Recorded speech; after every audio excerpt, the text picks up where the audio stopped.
5 of Carla V. Hey guys, we're back. It's Carla Vasquez here.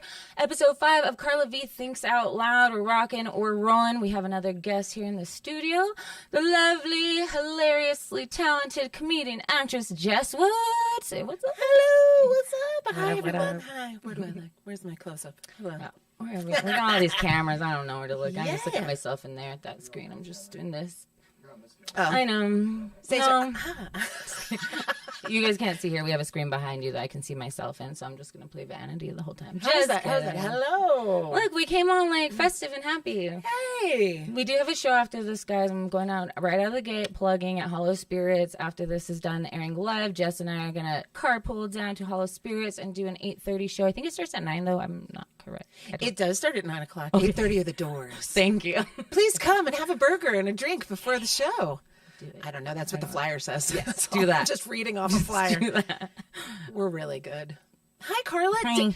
Pronounce your last name again for me. Vasquez. Vasquez. Vasquez. Okay. Or it's really nice to be like Vas with a B on it. Vasquez. Vasquez. Q-U-E-Z is almost like a kiss sound. Like a Vasquez. K sound almost. Vasquez. Vasquez. Carla Andrea Vasquez. Andrea. I don't know how to say it. Andrea. Andrea. I mean, it's Andrea. What's Is your there any middle name? homework tonight? It's Andrea. I was wondering because I just need to check because I always am like so bored at home. You never give enough homework. That's Andrea. That is I had a kid in my like AP classes. This was Andrew. It was totally like Oh God. So we got the extra credit this week. Like see? yeah. Fun times. What is your middle name? I don't have one. I was going to ask, did your hippie hippies. parents give you a middle name or not? No, they said no. They said, my mom said, we were thinking like everything's so controlling. How about you can take charge of your own middle name. I'm like, I'm 5. Why would you give me that responsibility? Oh, great. Your parents, when you talk about it, remind me of like Running with Scissors, Augustine Burroughs, like yes. the mom and that. My therapist told me never read that book. And I went out and bought it. Oh my gosh. So I was dead on. Yes. Dead on. Okay. That or White Oleander. Oh, man. I mean, my mom wasn't in jail. She should have been, but she wasn't. So it's a weird thing, kind of meta. Oh, yeah. Because you grew up where? Okay, so you have been back and forth between New York, LA. Yeah. I was born in Hollywood, California. Yes. I was born and raised Born in into Hollywood. Hollywood. Yes. Welfare? Is that what you mean? Yes. Because it was completely, Yeah, I was born into welfare. No, It's that's true. entertainment. That's performance. Oh, yeah. I guess, we're all artists, aware. Yeah. Artists are like, check to check, sometimes from the government. Hey. EBT, what's up? Yeah, swipe it. Mm-hmm. I like to say I was born to hippies and raised by gangs because that was really the truth. Nice combination. Yeah, well, it gave me a balance, Mm-hmm. and I think that with the hippies, you don't get as much knowledge of the streets as you do with the gangs. So True. with Street the hippies, smart. yeah, I was raised a vegan on welfare. Ooh. I know. so Anti-vax your parents? I mean, I don't know. They were into health. And I think that was an excuse. As I get older, I'm like, wait a second. I think the whole hippie, vegan, we're into health thing, they're just lazy. They didn't want to shower. Oh, that's they didn't so want to dress funny. me with any clothes. I had no underpants till I Yeah. was 10 years old, and that was from a godparent. Oh, don't owe me. We're not in therapy. I'm okay. I'm all right. I just love when you talk about things. It's great. It's like, I feel like if I laugh, I'm like, dude, if I laugh, am I an asshole? No, never. Okay. Laugh to keep from crying, please. Laugh Yeah, to that's keep, my- yeah. that's a lot. This is my survival mode, Makes sense. You comedy. became a comedian, yes, for sure. So raised by the gangs. Yeah. Oh, yeah. 7th And grade. what parts of like LA were you like? Were you still in Hollywood at that time, or? Well, because my folks were never married, my mom lived in Topanga Canyon, which is like the notorious hippie, everyone's naked. Topanga Canyon. Yeah, Topanga. Yes. Hey, you guys down to DTF or what? It's very Topanga. Down to DTF. We have a creek. You guys down with that? There's a dog here waiting on me. I know it's weird and nasty to say that, but shit, you guys, I'm lonesome. Dogs be whining for Jess. It would not be any different than the men that I've dated. Oh. I had to stop owing. I had to. Oh, I say "oh" meaning my own things too. I'm like, dear. oh, I feel that. yeah, right. Yeah. I had Gotta 2 let them go. boyfriends for 4 years, and both of them put together, not one didn't equal one boyfriend. It really was They a just sad, wore you out sad more. few years. 2 is like, where's I can barely keep track of like barely talking to one person. Like having more than like 2, like I'm like, do your polyamory thing for people who do that. Great. I could probably do that if I had more energy. I don't know. These guys never really talked to me. It Okay. kind of worked out great. Perfect. They'd That's just what kind I of want. be gone, and then I'd get with the other one, and then he'd be gone, and then I'd, try to balance it out. I like that. I like your ways. Teach me your Thank ways. you. Well, it's called going to therapy for a long time because before that, it wasn't so healthy.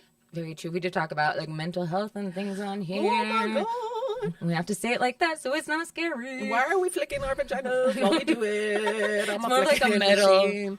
Yeah, why do I do that? Yeah, I've been called out for like singing weird words before when things get awkward, so we're doing that now. But yeah, mental health. I had therapy today. I told you that I was texting you. I texted you during it because it was running late, and I was like, wah, wah, wah, and the mechanic's running late. And you're like, don't text during therapy. I'm like, yeah, but she was telling me about a date she had. So That's not therapy. I don't know if That's not therapy. I'd like to introduce what therapy is to Carla V. It's the therapy out loud right now. It's when a person who's doctoral, they're doctoral, let's just face it. They have some clinical shit going on, maybe a plaque behind them. And then they listen. They listen. And they listen. And they just give you little, and then they listen some more. There's no talking. You don't know what your therapist likes for dinner or fucking if their car's broken down or if they have a problem with a man. I don't give a fuck, therapist. I have a problem. She your friend? That's no, not she's therapy. like a Thea at this point. It's not a Tia. That's an aunt for English people. Thank you, Medicaid. Yeah, I knew you would know. But I don't know if you guys are watching or listening to audio right now, but Jess is a Caucasian woman. Yeah. Right. Hello. As much as my mother hates that, but more fits in way better with my race than I do even. I don't Rasa know. loves you. You're I know I am. I have a very lovely. I have a lovely energy You do. with the non-white folk. I don't know why. I think it's because my mom raised me hating white people, which is, self-hate is hard. Don't do it, kids. Don't do it. Don't play into that shit. She was a Jew who got a nose job and changed her name before I was born. So how did I know I was so fucking groovy? I just didn't know anything. All I knew was she liked men and violence and drugs, and I was like, well, I can't. Yeah, fuck yeah, Mom, let's do this. Party on, Mom. No underwear. Yeah. Do you wear underwear now? Oh fuck yeah, I have Okay, like just 7,000 pairs of Just them. wondering. And they're It all makes cotton. me uncomfortable when people tell me they're not wearing underwear. Who tells you this? My mother here earlier. But it's weird. Don't like, be uptight, Carla. Don't be uptight. That's what she used to say. I'd to rather me. somebody just walk up like completely naked than come and be like, I'm not wearing underwear. Though, to be fair, I'm not actually wearing technical underwear right now because this is a bodysuit. I know. I just realized I'm going against my own rules.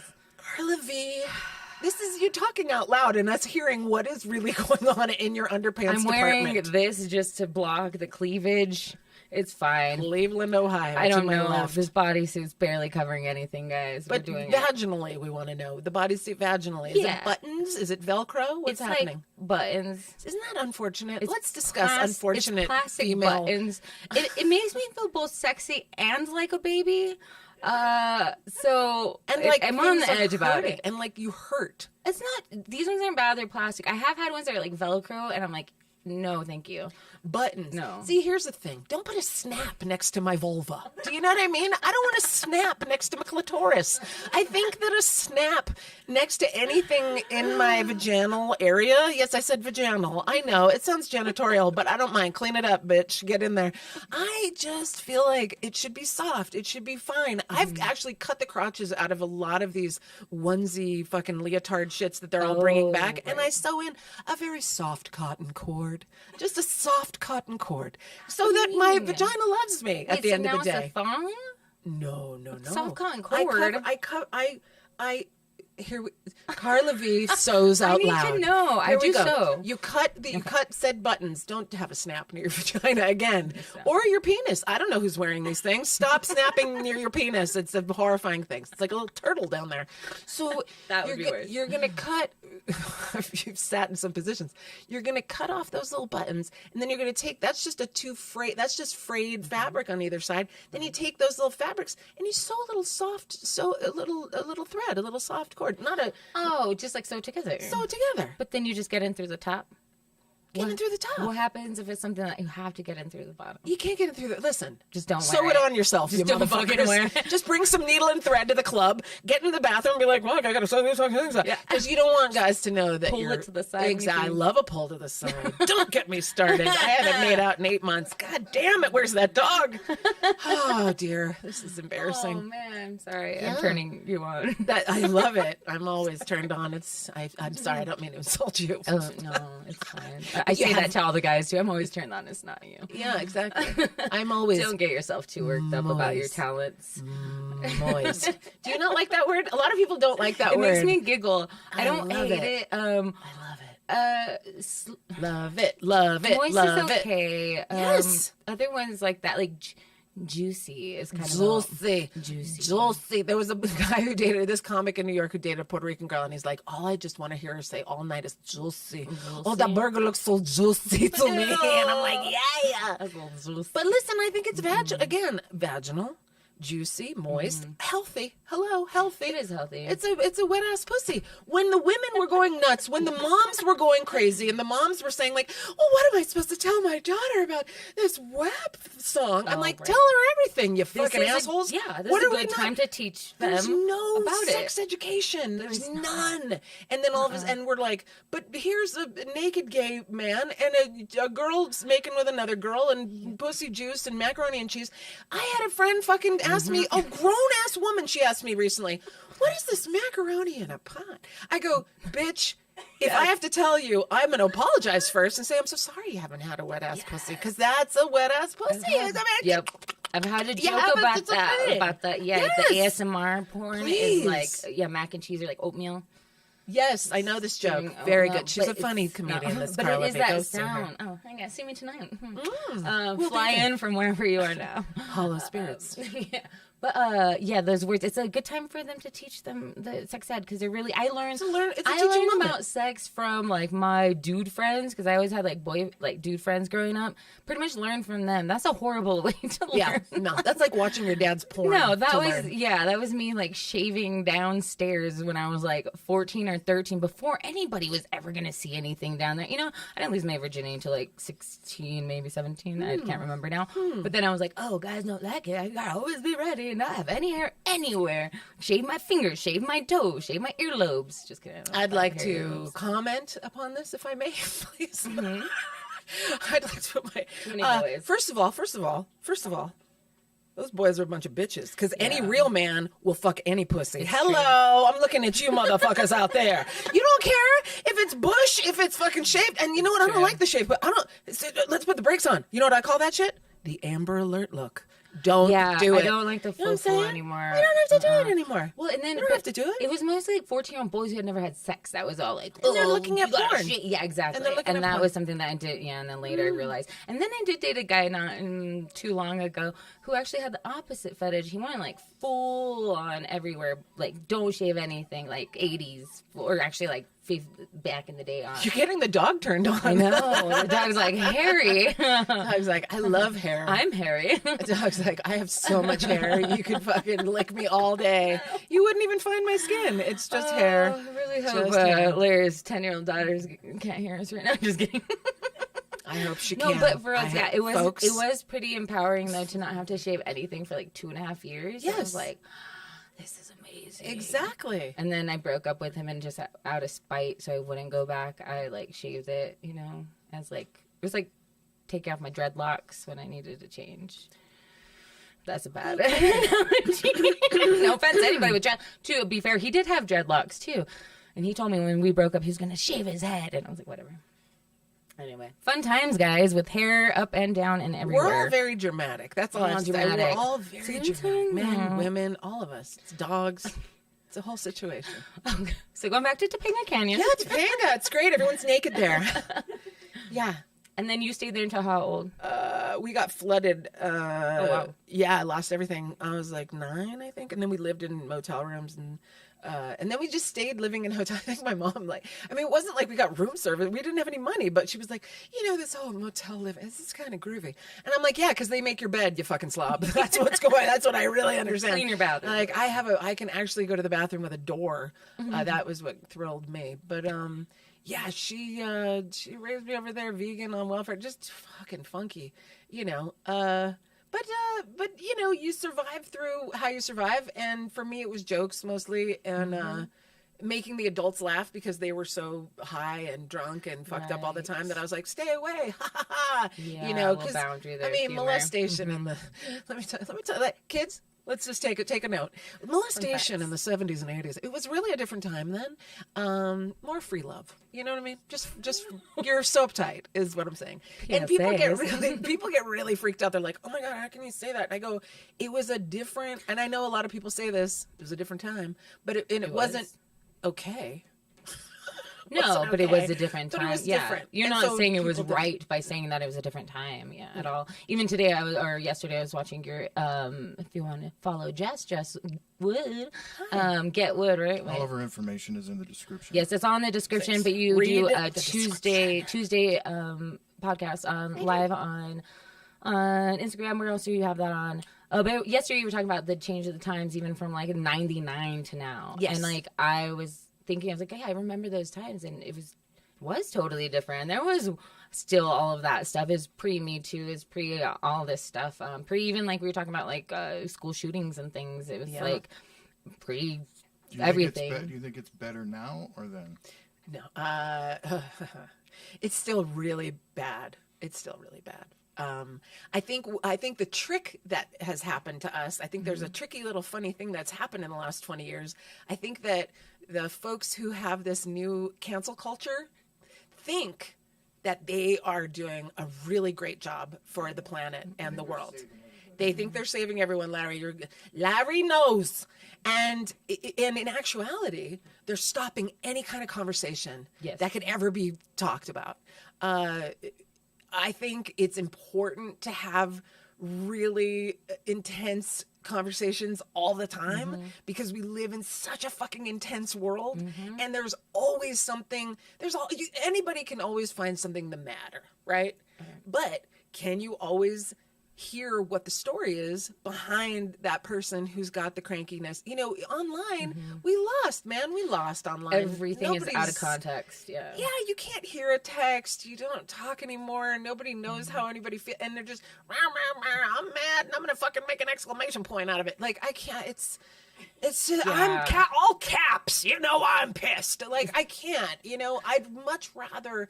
I remember when, and Larry asked me about Patrice O'Neill earlier, and Patrice O'Neill was a comic who would maybe punch you in the face. Like, if you said something fucked up, you couldn't say the fucking N-word. You couldn't be a white comic and just go on stage and be like, oh, N-word this and N-word that. Are you fucking out of your mind? First of all, it's completely tacky. Let's just be honest.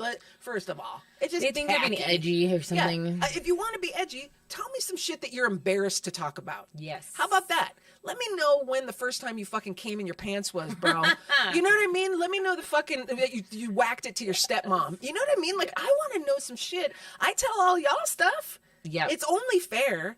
Pryor, Patrice, all these guys that fucking told us all their sadness, all their worry, all their trauma, and then found a way to make it light and relatable. When I'm talking shit about the family people that I have that I finally went and saw and have been 20 years and all this shit, and I'm like, it's awful. And the stepmom, she yelled at the dog, and I was like, no, that's the fucking voice in my head.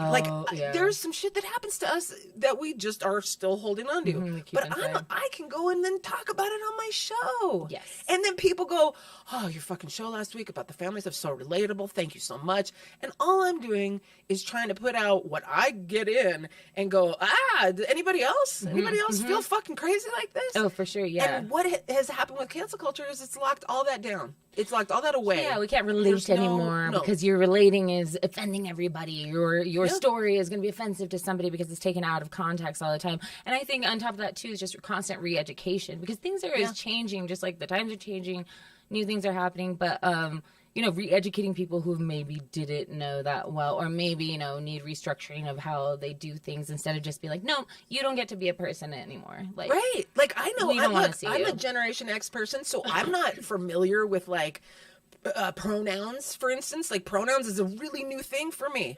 But I'm not all, hey, fuck you. You know what I mean? I'm not like, fuck them and fuck they and fuck she and he and all. And like, I'm not like that. I'm like, fuck, all right, this is a new thing. I'm going to you're like, see how I can roll with the fucking punches. Because guess what wins?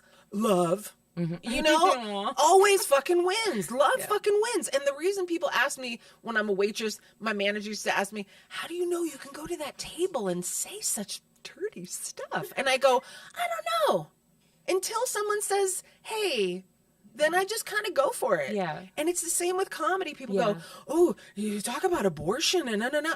I have had abortions. I need to talk about it. It's important, especially right now in the world. I love when guys, especially just like if audience people, come up and tell you about about women, and like I've had stuff where I've talked about abortion, which I've had one too as well. And then, well, I don't know if this was the night to talk about this. Like, first of all, I don't know you. You're not a comedian. You don't know what I've been through, assuming like I have no grounds to speak on it. Even then, I'm still a woman, so you have no grounds to speak on. So many times, I'm sure you've seen this in the scene. Unsolicited male advice. Especially, as a female comedian. And like, not even from other male comedians. It's like audience members that are just like never done comedy before. And they're like, we know how this is done. We've seen one special. And I'm like, no, you don't understand this at all. But yeah, that whole thing of like, what can we say now? What can we say? And I like your view on that. Is like love always wins, and as long as you have a good attitude, you can tell that you're a good energy person. You're a good. Yeah, you don't come from an ill-willed place. No, at all. You're not. If you're a white comic right now and you're like, oh, this cancel culture's fucking ruining all my bits, then guess what, bro? Your fucking bits sucked. You know what I mean? Like, I'm so sorry, but I haven't changed a fucking. I mean, I don't do the same material that I did in the 90s when I started, but I could. You know what I mean? I fucking could. I'm not scared. I start my set with an abortion joke, and I don't give a fuck. That's how I know if you guys are smart or not. Yes, that's who's in with you, what this crowd is like. What we're gonna, and I'm not trying to be like a bully and come on and be like, fuck you guys, you should laugh. I'm being like, this is important shit. Nobody's talking about it. I'm going to talk about it in a fun ass way. Yes. And we're all going to laugh together. And then maybe you're just going to feel a little bit less uptight about it when you leave this fucking building. And that's my job, man. That's my fucking job. That's what I think. I mean, comics, we're kind of, you're not trying to change people's minds, man, or make people more relaxed about some shit that they're all, like, calm down. And we right now, especially with podcasts and things, like, we're the ones that are kind of fighting against that in a sense, and not like we are like, oh, fuck cancel culture, whatever, but we're kind of the ones that have to pioneer the like, hey, let's move through this cancel culture bullshit, realize we're also people, we can still laugh about things, whatever, because as far as performers, it's like, yeah, you have musicians that want to speak out, whatever, but comedians up there are getting on stage speaking their minds every night in a different way that can combat this better, I think, than like, a singer saying some tweet about like, let's all get along, and so I think comedians like we've always had kind of that job of like, what's wrong, what's right, let's toe the line, let's make things that are supposedly wrong, make those funny, and then the other stuff that's supposedly right, let's make that shitty and hilarious, or like, just bringing it up, yes, all of that, and also just bringing up the fucking subject in your set, and then tossing it out, whether people laughed or not, they're going to talk about it on the ride home. Yeah. Or they're going to talk about it tomorrow. Or they're going to go, fuck, that lady talked about her. And I mean, I have a bit right now about the apocalypse because we're all feeling it. We're all feeling like, what is going to happen to us? What the fuck is going to happen? And I ask people, do you have skills? Do you know how to build? Do you know how to, farm? Can you do anything? And a friend of mine, Charlotte, just asked me recently, like, well, what's your skill? And without missing a beat, I was like, sucking dicks. And yeah, hey, that's a skill. I mean... And Charlotte goes, that's not a skill. And then I felt bad for Charlotte. You know what I mean? I was like, She's like, if you had it, it's a skill, Charlotte. You would make it in the world because you're sucking dick. Exactly. I am totally safe. Charlotte, that is a skill. It's a skill. And I always say, I think there are a few people in the audience tonight that might look at me and think, I would give this lady some fresh water. You know what I mean? So I think just putting a fucking really, like, the most scary thing that we can think of right now, but making it something relatable, like, okay, well, what are we going to do? How are we going to work this out? And then making myself the butt of the joke, which I always do. And I think that's also really important for the cancel culture. They can't cancel you if you're the joke. Yes. I mean, I'm the fucking joke Yeah. every time. You've How said are they every- going to yeah. come for me? I've said everything about myself. What are you Yeah. guys gonna say about me? That's Yeah. kind of like, yeah, I love that. My first set ever, and I think maybe that's why people are like, hey, you're the one who do it, because I did 5 minutes of dead mom jokes, and she died of cancer, so there's also some cancer jokes in there and addiction jokes in there, and like, you know, like all these things, but all dead mom jokes, but wrapped in about my life, and people are like, that was like hilarious but intense. Like, I've never seen that many like jokes like that back to back, and it was just like funny and like a full set or whatever. And then still to this day, I saw somebody I hadn't seen since before COVID, and they're like, are you still doing dead mom jokes? Because his mom had passed away. He was like, please do it next time I'm in the audience. Can you bring some out again? I was like, for sure, yeah. Just because it made him feel like Dead Moms Club, like whatever. And that made me feel a lot better about like the subject, the situation, because I brought it up in a different way. And I noticed even after doing comedy and doing that set, like when I talked about my mom, I didn't like want to get teary-eyed right away. I didn't want to whatever. It took away like that power of his so raw and like done there. So yeah, comedy's been very healing, you know, even just having a bad day and going up there and getting to talk about it. Like, that's so, yeah, it is our therapy in ways, but it's therapy for other people. I mean, that's why they go to watch comedy. They go to laugh. I mean, I don't know, that's part of why I go out even and force myself, because not only am I going to be on stage, but then I'm going to be watching all my friends and like colleagues or new people, you know, or people from out of town, see them and I'm laughing. So like, you know, my chemicals are all happy in my brain pharmacy. Smart. Anyway. Yeah. But yeah, so okay, so then you were there. Once you go to New York, then so you were in LA. Did you start comedy there? Or No. I was just a drug addict. I hung out with gang members. It was That's like research whatever, for like comedy. Kids, you know, yeah. Hung out with a lot of essays, smoked a lot of PCP, and then everybody was dying. So message. And And say about drugs, they might kill you. they may, or the police. Los Angeles was pretty heavy. Yeah, with the 90s police stuff. It was awful. But the riots came, and I got some stuff, and then I was like, I should probably leave here. Everybody's, you know, the city's burning, and also LA. People look at it like from the movies, and they're like, "Oh my God, it's so beautiful, and it's like sunny and blue sky." And I'm like, "It is awful. It is absolutely fucking scary and horrifying." I grew up in California, so I know. Yeah, what so you know where You're from Riverside, right? Riverside. Oh God! Yeah. No wonder you smoked meth. Sorry, but that's like the MO of the Riverside County. You guys are cut from the same thread. Yeah. Especially in the late '80s, early '90s. That's where I was there in the late '80s. I moved out of there in like I want to say '92. I moved up to Northern California just to get away from all that shit.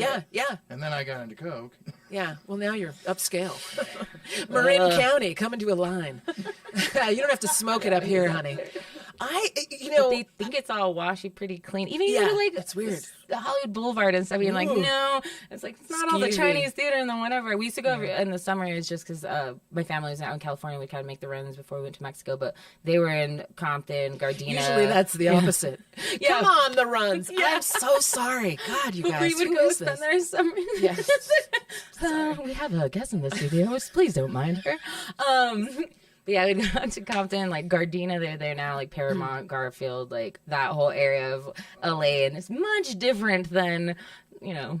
And meanwhile, it's not LA. Like, And it's that's not the LA, thing, too. yeah. Like, I'll meet people in New York when I lived in New York, and they're like, "Oh shit, you're from LA. She's from LA." And I'm like, "Oh shit, girl, where you from?" And she's all, "Carpinteria." I'm like, "Bitch, no. Carpinteria. Just take it, Inland Like, Empire. next Go on." to it. But But also, also most big Riverside. cities have all the ones pushed together, though. Everything's like one massive conglomerate, unfortunately. That's how Phoenix is, too. I hate it. Ugh, that was the worst. But yeah, and then I went to New York, and I was like, New York City, big, you know, skyscrapers and everything, you know, with Stevie Wonder. And I immediately got hooked on heroin because they sold it at the store. Like, it was it was a candy land. Let me just say, Sammy Davis Jr. was right. It's the Candy Man. I was in heaven.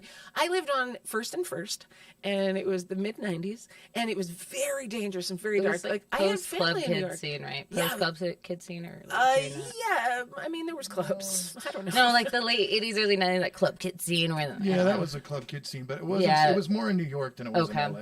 No, but you went to I New lived York. in New York. Yeah. Oh, you you were mean in like New York. lollipops and that shit? Yeah, that Yeah. shit. You were a little past I that. The came. early stages of raves, remember those? Yeah, because It's like the limelight The first and rave stuff. I went to was in '87. I didn't like Red. Yeah, that was Yeah, it was way like the over. Limelight days and all those clubs and things. I went to but, punk rock shows and see, took that's a lot of cool. acid, Nice. which is a bad combination. But Punk rock and acid does seem like I took acid once and went to like a hip hop Don't atmospheric you DJ. remember- That don't was you remember rad. the Dead shows? and Yeah. shit? That's, See, you know. that seems better than punk rock. Well, I I did- was into punk rock too, but The like, acid there. I don't know. we would do like you would go to Dead shows. Dead was traveling all over the place. Now they call them They're rainbow still- gatherings. You know, you got the you know about the rainbow gatherings, but They're about to have one here and just did. a little bit, yeah. And but we would go to the Dead shows, and we wouldn't even go fucking see the concert. No, you They stay would in the be out parking lot. and get fucking high. That's it. free acid. I mean, I only found out about the Dead because the punk rockers that I hung out with. Like, I used to tie dye my hair, and they were like, "You're a fucking Deadhead, man." And I was like, "What is that? That sounds bad. I don't want to be that." And they're like, "No. You take acid all the time. You tie dyed your hair. You roller skate. Like, I would roller skate at the punk rock shows, like, oh my gosh. like just lost, Yes, just I a love- lost child." And they were like, "No, we got to bring you. We're gonna bring you." And so my first Dead show was with a bunch of peace punks, like Iconoclasts, and they were all like vegetarian. They were vegan too, so we got along. And they took me to the Dead, and then people started giving me acid, and I was like, "You're right, I am a deadhead, totally a deadhead." Whatever that means, yes. That's me. More free acid. Oh my God, it was so fantastic. But then I was also hanging around with the cholos. So in LA, it's so mixed up. And I was in junior high. So it was like junior high, 7th, 8th grade, you're with the Mexican kids are with you. You're smoking PCP. Or at least I was. Every day after school, we'd go hang out in this garage, smoke PCP. Then I would hang out with the punk rockers like on the weekend, take some acid, go to the shows, take the bus for like an hour and a half into fucking downtown LA. And then the hippies were like a whole new batch. And so the essays were so funny, man. They were like, "What are you like?" When I went to the Dead show, I was like, "Oh, you guys would have loved it. It was so crazy, and we're just running around, and there's no rules, and there's no cops, and it's fucking insane." And the essays like take a step back, and they're like, "But you took that acid?"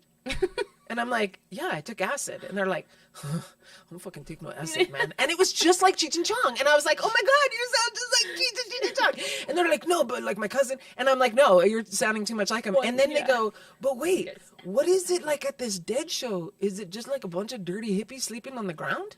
And I'm like, "You are so correct. Yes, You're good job. so correct." Well, And they were like the fucking funniest and the smartest people I ever I knew. love that you live both worlds, though. That's All like of the worlds. amazing. I skimmed in all the worlds. That's I was so like, great. "Hey, Gotta be hey." eclectic. Gotta see what you like and what you don't like, or maybe you just like it all. I liked a lot of I think it was that acid. way for everybody. I in think everybody California was during very that time. I was diverse. very diverse in every like little culture. Like we would go to Compton and go to reggae shows and Yep. shit. I mean, You the go first time I walked through a metal detector, I was like, "What the fuck is this?" What are we? They what are put we one up. doing? We had the first one in our high school that was in my neighborhood. Fairfax High School was the first metal detector high school because people used to get their blown off in the.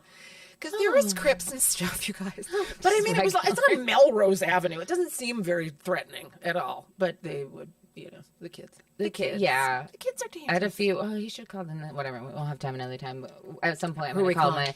my cousin. At some point, I don't have his actual number right now, but he wants to call in to talk about Compton in the '90s. Yeah, because him and my other two cousins were there, living it up, real gangster like. They called it the jungle. That was the It was nickname for it. wild there. called But it we the would go there jungle. and just like our parents would let us just go to like, just go take your friends and your flip flops, go to the pool in Compton, and here's a towel, and bye, see you later. And it was just like us, and we're like 7 and 8, and now I'm like, why did they not realize it was that bad at the time? But it's not. It wasn't. But it wasn't because there anywhere was- you're like, even hearing people are like, do this, do that. I'm like, I feel It's perfectly not. fine walking around the Yeah. war zone for the most part. You And just guess what, act like you know Compton? where you're going. Compton had lawns. I didn't have a lawn. I lived in a fucking hotel room. My friends did in have Compton had lawns. fucking lawns, and I was like, how come everybody's scared to come over here? It's so pretty. That's hilarious. Like, I was confused as fuck.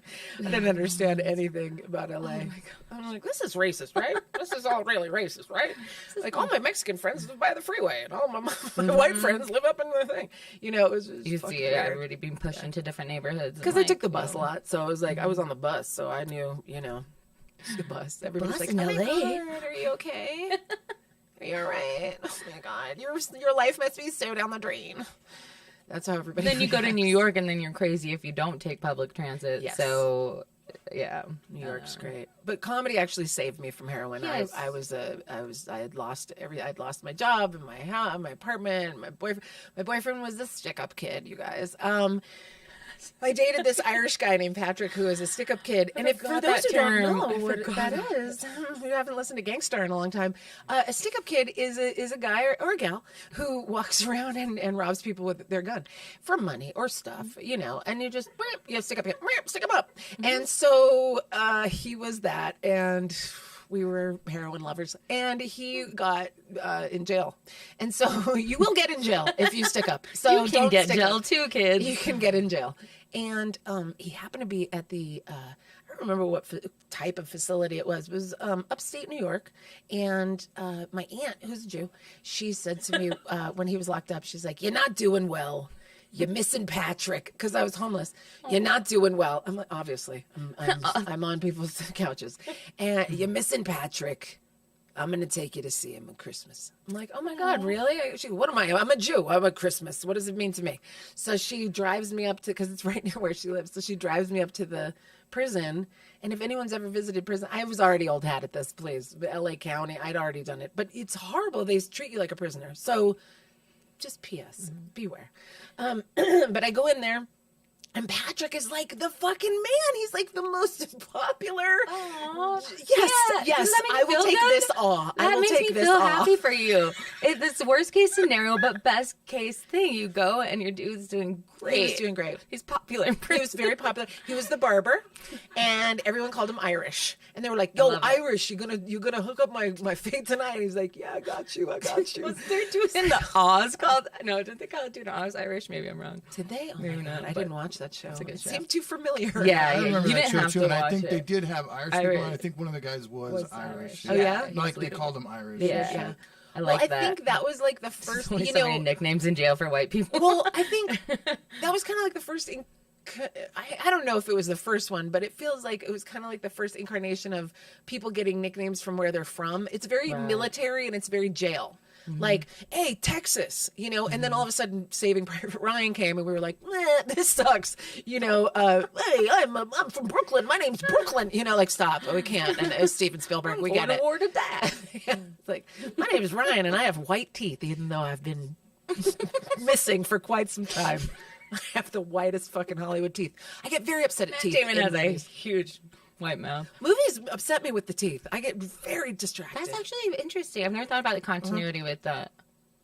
There's a That's gonna Denzel start movie. bugging me. Oh yeah, watch The Little Things. The Little Things on HBO, I think it's What are you called. talking about? Like The their teeth. Like The if teeth. it's dirty or not. Like if say if Castaway, if like the Castaway, I haven't even noticed. I see He if comes they're back with having like a clean hard ass time. teeth. I got Yeah, you. it's That's very so unbelievable. It interesting. takes me right out of the whole scene. So, The Little Things is Denzel is starring as like a small town sheriff, you know. But then he comes in and he's like, "Hey y'all," like I'm like, "Yeah," like what did they give you a raise and give you teeth instead of your money? Like what the fuck? And then it's that other dude with the big, he's got that big mouth, the big tattoo girl with the dragon tattoo guy. He's got those choppers. And then there's the other guy, I can't remember his name, with the like long his greasy hair, descriptions. and he's like, "Meh," and he's got Hollywood teeth, and I'm like, "Stop it, Jared Leto." Oh, he had great yeah. greasy hair, but then the teeth. I'm like, bro. Yeah, he looks like a homeless person with good teeth. Anyway, That's nice it. eyes. He's like a really handsome. He's a handsome homeless, which is a lot in Los Angeles. Was And that here, I Irish? don't appreciate that. Was Irish a handsome homeless? Irish was not homeless. He was handsome. Oh, well, it was a stick 'em up. Yeah, was a you were stick 'em homeless after that. Right? He had a career. He had money. Other people's money, but he had money. Were you less sad after you went to go visit him? I was proud of him. I felt proud of him. That's my I was man. like, I That's have my to boy. know the end of the story. Yeah. That's great. So wait, when did you start doing comedy then? How long had you been in New York, and when did you decide like this is like what let's just go fucking do it? I think, well, I was real hooked on heroin. So I didn't have a job or anything when I was on heroin, so I had to go get a job. And I knew I loved comedy, but I didn't know what that meant. So I went to a comedy club and I got a job as a waitress. Wow, that's so cool. Yeah, at the comic That's strip. smart.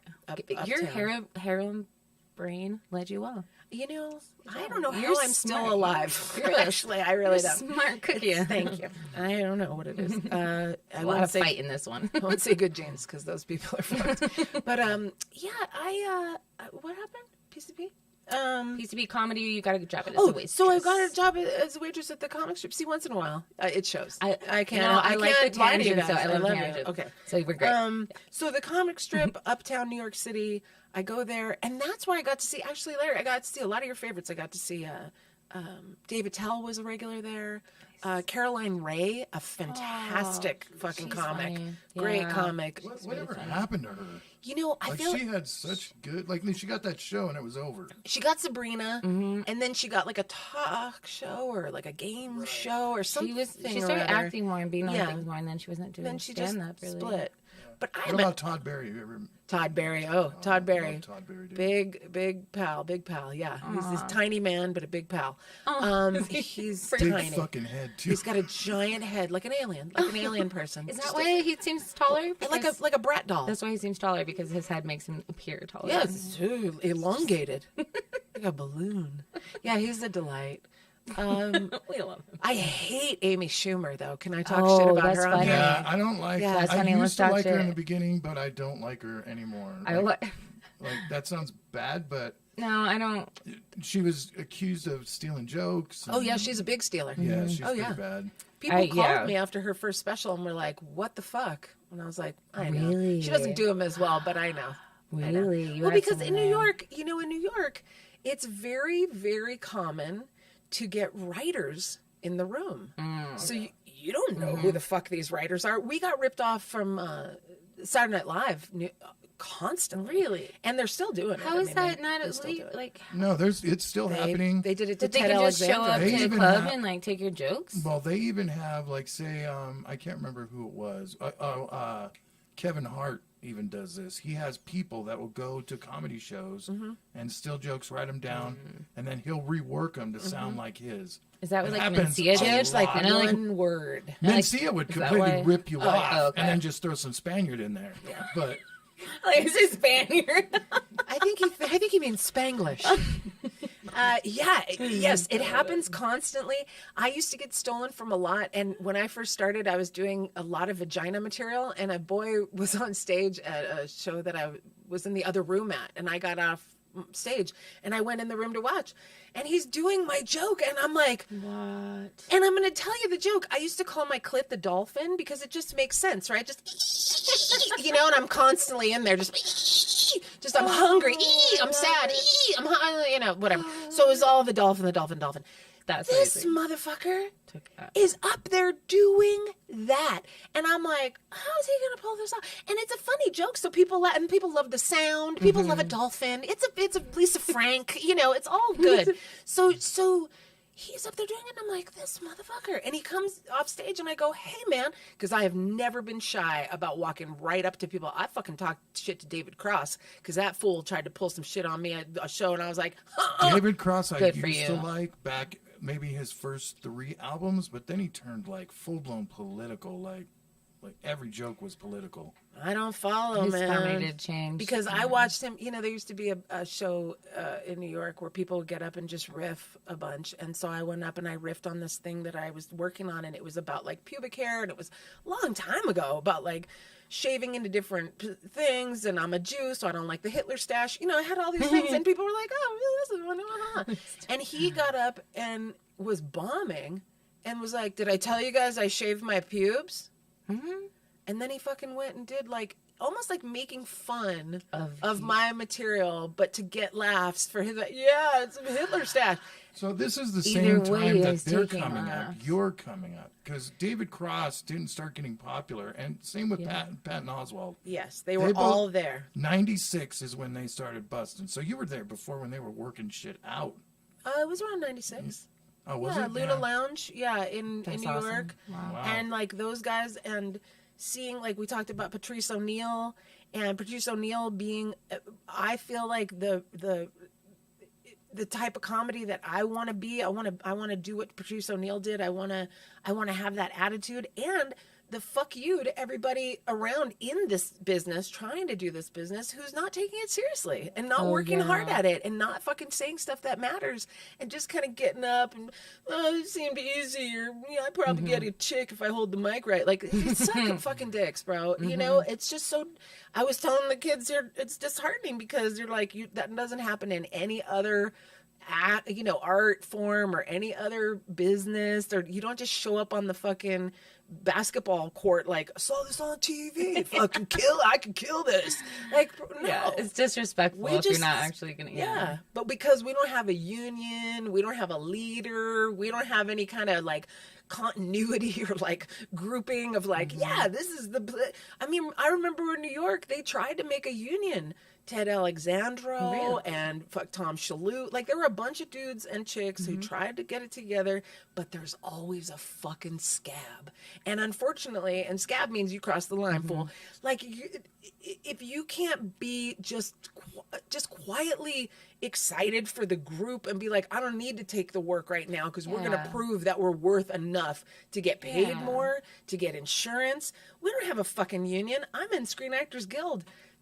I was begging the guys at the Comedy Coalition, that's what they called it, to like come over to SAG and like maybe we can bring some people over here and get it together. But there's always these motherfuckers that are like, I'll fucking work, I'll go take the pay, I'll go fucking do the thing. Crumbles everybody else's like hard work and their persistence. There's just too many of us, man. We can't get a fucking hold of it. Yeah, and then we're all over the place. More now. Oh yeah, there's so many now. Yeah, I mean, when I started, obviously. When I started, this was not something that people wanted to do. Not at all. Interesting. No With the way. come up of social media and stuff, it's like become more. And the podcasting. My thing too is that though, I know I'm new. I'm like coming up on 2 years in the fall, but like these TikTok stars are like, I'm funny on TikTok. Let me go do this on a stage, and you're like, it's not the same beast at all. Like, it's not, but unfortunately, Carla, the club owners have been doing this for years now. When YouTube stars were coming out before TikTok, we were getting. There weren't any headlining positions available because the fucking YouTubers were selling out. And how do you compete with a sold out crowd in a comedy? See, comedy clubs are like casting agents. We don't need them. You know, like we don't need them. They're the middleman, and they're making fuck ton of money off of all of us. And we just haven't figured out how we can, people are so proud. Like, comics are so proud. No one wants to make the call. I think it's podcasting now is where they're finding out where they can make money at on their own. Yeah. Like, podcasting, monetizing their shit. Like, acting. Like, a lot of these comedians have figured out during the pandemic, I don't need a fucking agent. I don't need fucking Hollywood. I'm going to make my own shit. Like, So. There's more of, I guess, DIY in a way. So yeah, and some things is good, like social media and things like that is definitely helping, and then the other, it's like muddies up stuff. So it's like she's talking about like a person that has never done comedy. Yeah. And then all of a sudden they've got all these fucking influencers. They're considered an influencer. Right. Yeah. That's what you're talking about. Those ones drive me crazy. And they're shoving the comics that have worked for years and years off of the stage. And what had happened for a while as well, and what's still happening, are the bigger comics like Seinfeld and Louis and these guys. They don't want to play colleges anymore.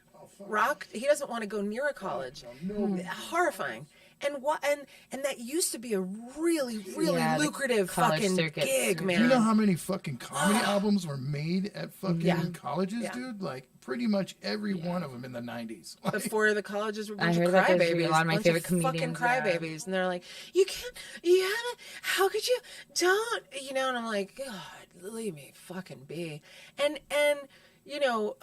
not to get too like, I'm okay to do, I always feel like I'm always defending what I do, but I feel like, yes, I am a white chick. Yes, I will do characters that are non-white, but no, I will never make fun of them. Right. Do you see? There's never, to me, it's showcasing. To me, I'm telling back a story that I had happen to me. Always I'm the butt of the joke as usual. And here are the people that were in the story. Yeah. Now, white people, most of the time, from my experience, are very upset when I do this. And what's funny to me is, or tragic, is that the people whose character, whose ethnicity or whatever I'm doing are like, that was fucking awesome. And I'm like, because I'm honoring you. Mm-hmm. I'm not like, you know, I don't even know what I would do. Like, I don't know. I don't know. There's a big difference. And then you're making it more entertaining for them to be watching you because you're having different, you know, characters in it and whatever. And it's nothing, against them. And you're right. Some white people get real, like, locked up, like, talking about other races. Yeah. No, don't do that. They're going to cancel us. They're going to, And not only that, but you've already proved yourself in the black rooms and used these voices. Like, but nobody knows that. I know that, but they can go fuck off. Thank you. I feel the same way. If you've already done that, like, go suck a dick. Exactly. Like, you've obviously done it in a way that is not offensive to black people or whatever fucking nationality you've been in front of. Nope. You know, so they need to get over themselves. Just the whites. Yes. Yeah, the whites get uptighty whitey.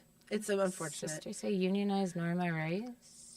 Unionized Norma Ray's. Norma Ray was a movie from the 70s where she walked out of her job, right? And she picketed. And was like, we need a union. And sorry, Dad. It's my sister. We grew up with a lot of cinema like that. Oh, okay. So union. It's a forward. I'm a. Greetings from El Paso. That's my cousin. And that's when Sally Field had her. I think that was when she won the Oscar. And you like me, you really like me. That was her speech. That movie. Mm-hmm. Okay, because that was her speech.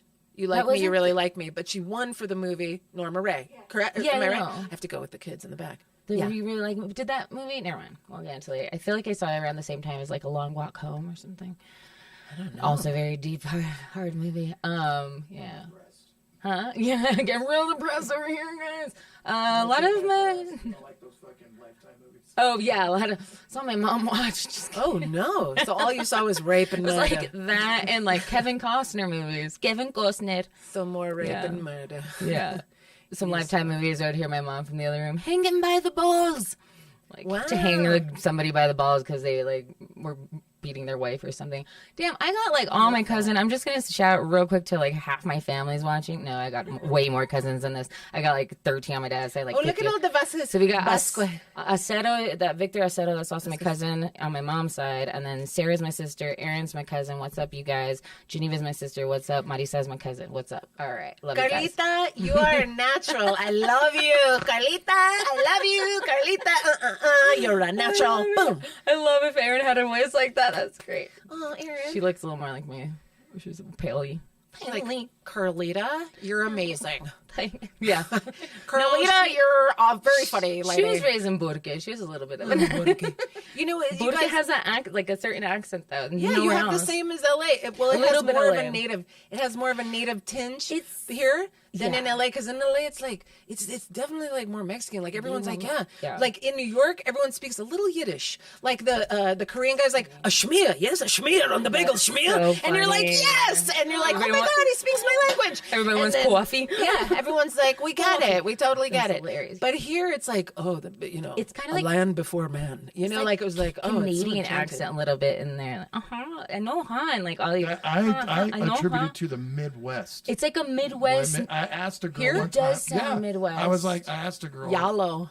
I was like, are you my from sister Midwest? Sarah. She's like, no. I was like, I was born here. I was like, you got a fucking. Midwest there's accent. this like Midwest, but like up near the border Midwest, like or like a little bit of a Wisconsin. My sister Sarah can't say double L words to save her life, so I'd go to like her restaurant at Denny's and be like, "Hey, can I get one of those milkshakes? What kind do you have?" And she's like, "I got chocolate, strawberry, and white." Because I'd always make her say vanilla, pillow, like a pillow you sleep on, marshmallow, yellow, the color yellow. I can't remember any double L words. But for some reason, she has that, and me and my other sister don't have that. But my dad also says, like, Chicago and, like, piano. Why do you say piano, Dad? You're from El Paso. Like, the British. Oh, yeah, you're from Chicago. That's so funny. Oh, the accent. No, I just sound like a newscaster a little bit. I like it, but I'm very much like my mom was like a chameleon type of lady where she would just turn into everybody that she was around, and it was like embarrassing sometimes because you're like, Ma, you're not Chinese, you know? Like it was always like bring out the Chinese accent. I am not fooling you. And she, you had these in bigger size, like with the slipper. I'm like, I'm like lighting, I'm like bursting into flames at the fucking at the shop, and the man behind the counter is like, yeah, what size you need? And I'm like, oh my god, he's totally down with this fucking white lady. Like, I'll eat And I'm like, oh my God, I've watched this interaction. My mom was insane. She worked in Harlem when I lived in New York. She lived in New York. She worked in Harlem, and she goes, Jessie, I'm up in Harlem with all your people. I'm like, what? You're my mom. I love this. Oh my God. She was the people that raised you. Yes, Oh, that's so she great. loved. Oh, she preferred. She always told me she preferred black people. She always told me. I feel more comfortable. Oh, No I offense, saw- Larry. No, she was like, Jessie, like we were having coffee one time and there was a baby crying behind us, like a white baby, and she goes, oh God, somebody shut that fucking kid up, right? And I'm like, first of all, you're a mom. Like, what's the deal with the hating of the babies? Yeah. And she looks at me in the eye and she goes, Jessie, I prefer children of color. All right, well, let's get the check. It's been a nice visit, Mom. Oh, that's good so to funny. see you. Children of color. Yeah. Oh, yeah. She's like, well, they're just, have you seen a white baby? Ooh. I'm like, well, huh? You mean like me? Like, I don't know. You're like, was I ugly? Did you love me? What happened here? No. You're like, no, Children, no. they ruin your I life. told on the BS show that like my grandma who had never even come to the United States, she like passed away in Mexico, but she told my mom, if you ever make it up there, have babies with a black man because they make the most beautiful mixed children or something. And I think subconsciously, like me and one of my sisters were like kind of had that in our brain in high school. Not only the reason why I do black, I date everybody, but I was like, yeah, I need a mixed baby. They're so cute, but like, it's so bad. Because I like white, so any baby I have would probably come out looking a little bit white, maybe. I don't know. My sister, who's a lot darker than I am, she had some kids. Well, she did have them with white guys, but they all look like me a little bit. So, and she does not look like me. But yeah, but we wanted the mixed just babies. wrap it up. How about that? How about we wrap it up? Just use 2. I don't give a fuck. we Does anyone use not have condoms anymore? babies? Please have a fucking condom in your pocket. What is happening? Do Oh, people think AIDS nobody is does. gone? AIDS is not gone, kids. No. Hi, it's still here and it's gross. They're like- ew, big So is scabs. herpes. They're like, Yeah, herpes is they're like, disgusting. School shootings, Never YOLO, leaves. YOLO. Yeah, Let's just knock each exactly. other up and we have #1 chlamydia rate in the state here. Pajamas. Oh my God, I can't believe I just Aren't came we from LA winners? because in LA we have billboards that say, ready for it? Syphilis tsunami. And then it's a giant wave. it doesn't. Yeah, it says, get That's checked today. Get amazing. checked today. Syphilis tsunami? Syphilis tsunami. I want a punk rock band called that. I mean, it's a great name for a band. Syphilis tsunami. I can't Sorry, say that. I'm super into We're it. Syphilis tsunami. We're in a rock. Are we starting the band now? I mean, I'd love to. Let's do this. I play nothing but punk rock. It's okay. You can sing. Just yell a lot. And Yeah. Just bring on that like anger from your From childhood. a child. Yeah. Oh yeah, I could do it. Perfect. Call it. Spot. We're called childhood trauma, and we're here to rock. Yeah. This first one's about how my mom didn't give me any underpants. 1, 2, 3, 4. Shitting on the floor. Shitting on the floor. All we do is shit on the floor. Like an animal. Like an animal. We're starting a band. It's great. I think we could do it. I think it's done. We're We shooting already the have our promo pics after this. It's coming out. First cut. It's Ready for dropping. that. Angel Lopez, Angel Lopez. Speaking of my ex, condoms are so 90s. Oh my God. And you know what? AIDS is still here, Angel. Love you. I did pass my breakup test from him though, so we are all clean there. I like what a whore Thank you you, are. Angel. Who's the whore? Everybody here. I got my whole family's on here. It's the only other. Well, never mind. I won't get into my sex How come life now. everybody's still? How come everyone has the same last name? I thought you were like cousins and shit. Because they're all from my dad. Those ones are all my dad's. But there was one Aceto, and that was from my mom's side. Because my dad has 4. There's 4 boys in the family, only 1 girl. So like most of us have Vasquez. I don't know. Vasquez. Katie Shaver, love you, Carly. That's my friend. Oh, my sister's best friend. She's like a sister. She's in Georgia too. Thanks, guys, for watching. Oh, yeah, so comedy. You started comedy. Thanks, everybody. As we still. Oh, I have was lot a to cover. junkie waitress in New York City. Junkie Oh, yeah. waitress. And then there was a guy there called, and I don't know, Larry, you might know this name, Rick Shapiro. Oh, yeah. Very insane person, quite loon. He ended up shooting himself or something? No. I only laugh because You only wish. no, it's He was nuts. there are people, yes. And there are people that I've run into in my life, and they're like, "Oh my God, I thought you were dead." And that's Wait, really? what I felt like with Rick. Like, I thought he shot himself. Like, oh my God. Well, you don't hear him anymore. Like, he's not. No, you don't. He got MS. I shouldn't laugh. He got MS. Why He am I got laughing now? Terrible, dude. Heavy. Oof. Getting real today, guys. Getting warm in here. Yeah, he got sick, so he went away. But he's still around. But the most insane people are the funniest motherfuckers. Yes. True, they just can't handle And it. he was a regular at the comic strip in New York City, uptown, where I worked as a junkie waitress. So he would come up to me and be like, "You're fucking funny," and he'd do like this weird thing with his hand. And he'd be like, I could tell you're really funny, but he wanted to fuck. But anyway, he knew I was funny somehow. He wanted to fuck me, but he knew I was funny. So I was like, whatever. So we'd do voices to each other, and I'd always be like, "Shut up, you fucking fool," and he'd be like, "See, I do it. What are you, some sort of essay?" You know, like he always was like very excited. So he goes, I'm casting my one-man show. And I go, "Okay, sir, a one-man show is one man. I'm casting it, and I need you in the cast." And I'm like, am I the cat? "What the fuck is happening?" And he goes, "I'm casting all the voices in my head." Oh, that's okay. amazing. So that makes sense. That's Fucking freak. hilarious. So he's like, "You'll be all the women." I'm like, "Great." So little did I know what I was signing up for, though. I mean, his dick was out a lot of the time. It was a live show, and it ended up being like 3 hours. His twin brother was in it, who he doesn't get along with at all. So they would actually have like real fist fights. It was Yes, so that bizarre. happened a lot back in the 90s. Dudes pulled their dicks out. Yes, there was a lot That of was dicks, the modern day tits. dick pic. Like we back said, then. It in was. the olden times, In guys. the olden times. Oh, waving it around. By the way, on Hill says medical advances, they have a pill for everything now. All right, continue. So he had his dick. Not for herpes. Angel, but just wrap it up, baby. It still feels really good. I promise. Oh my God, I'm so worried for the youth. So anyhow, you guys are not supposed to that be all active. our leaders. Don't have herpes and AIDS to lead us. Do you know what I mean? I just want some clean leaders. I guess we not already that. missed out on that. So you saw a dick. So the dick is out. But one of the scenes that he had us write was together. We had a scene that we wrote together. Was I had to write one joke, and I had to come out on stage and do one joke, and then I went backstage, and that was it for that scene. Most of the scenes were like quiet. There was Tom Waits music a lot in the background. It was so fucking weird. It was completely weird. Like I would see people in the street, and they'd be like, "Hey, aren't you in that like weird epic play where it's like 3 hours and there's a dick out and there's Tom Waits?" I'm like, "Yeah, did you enjoy it?" Some of it, people are very honest in New York. Yeah, it was so weird.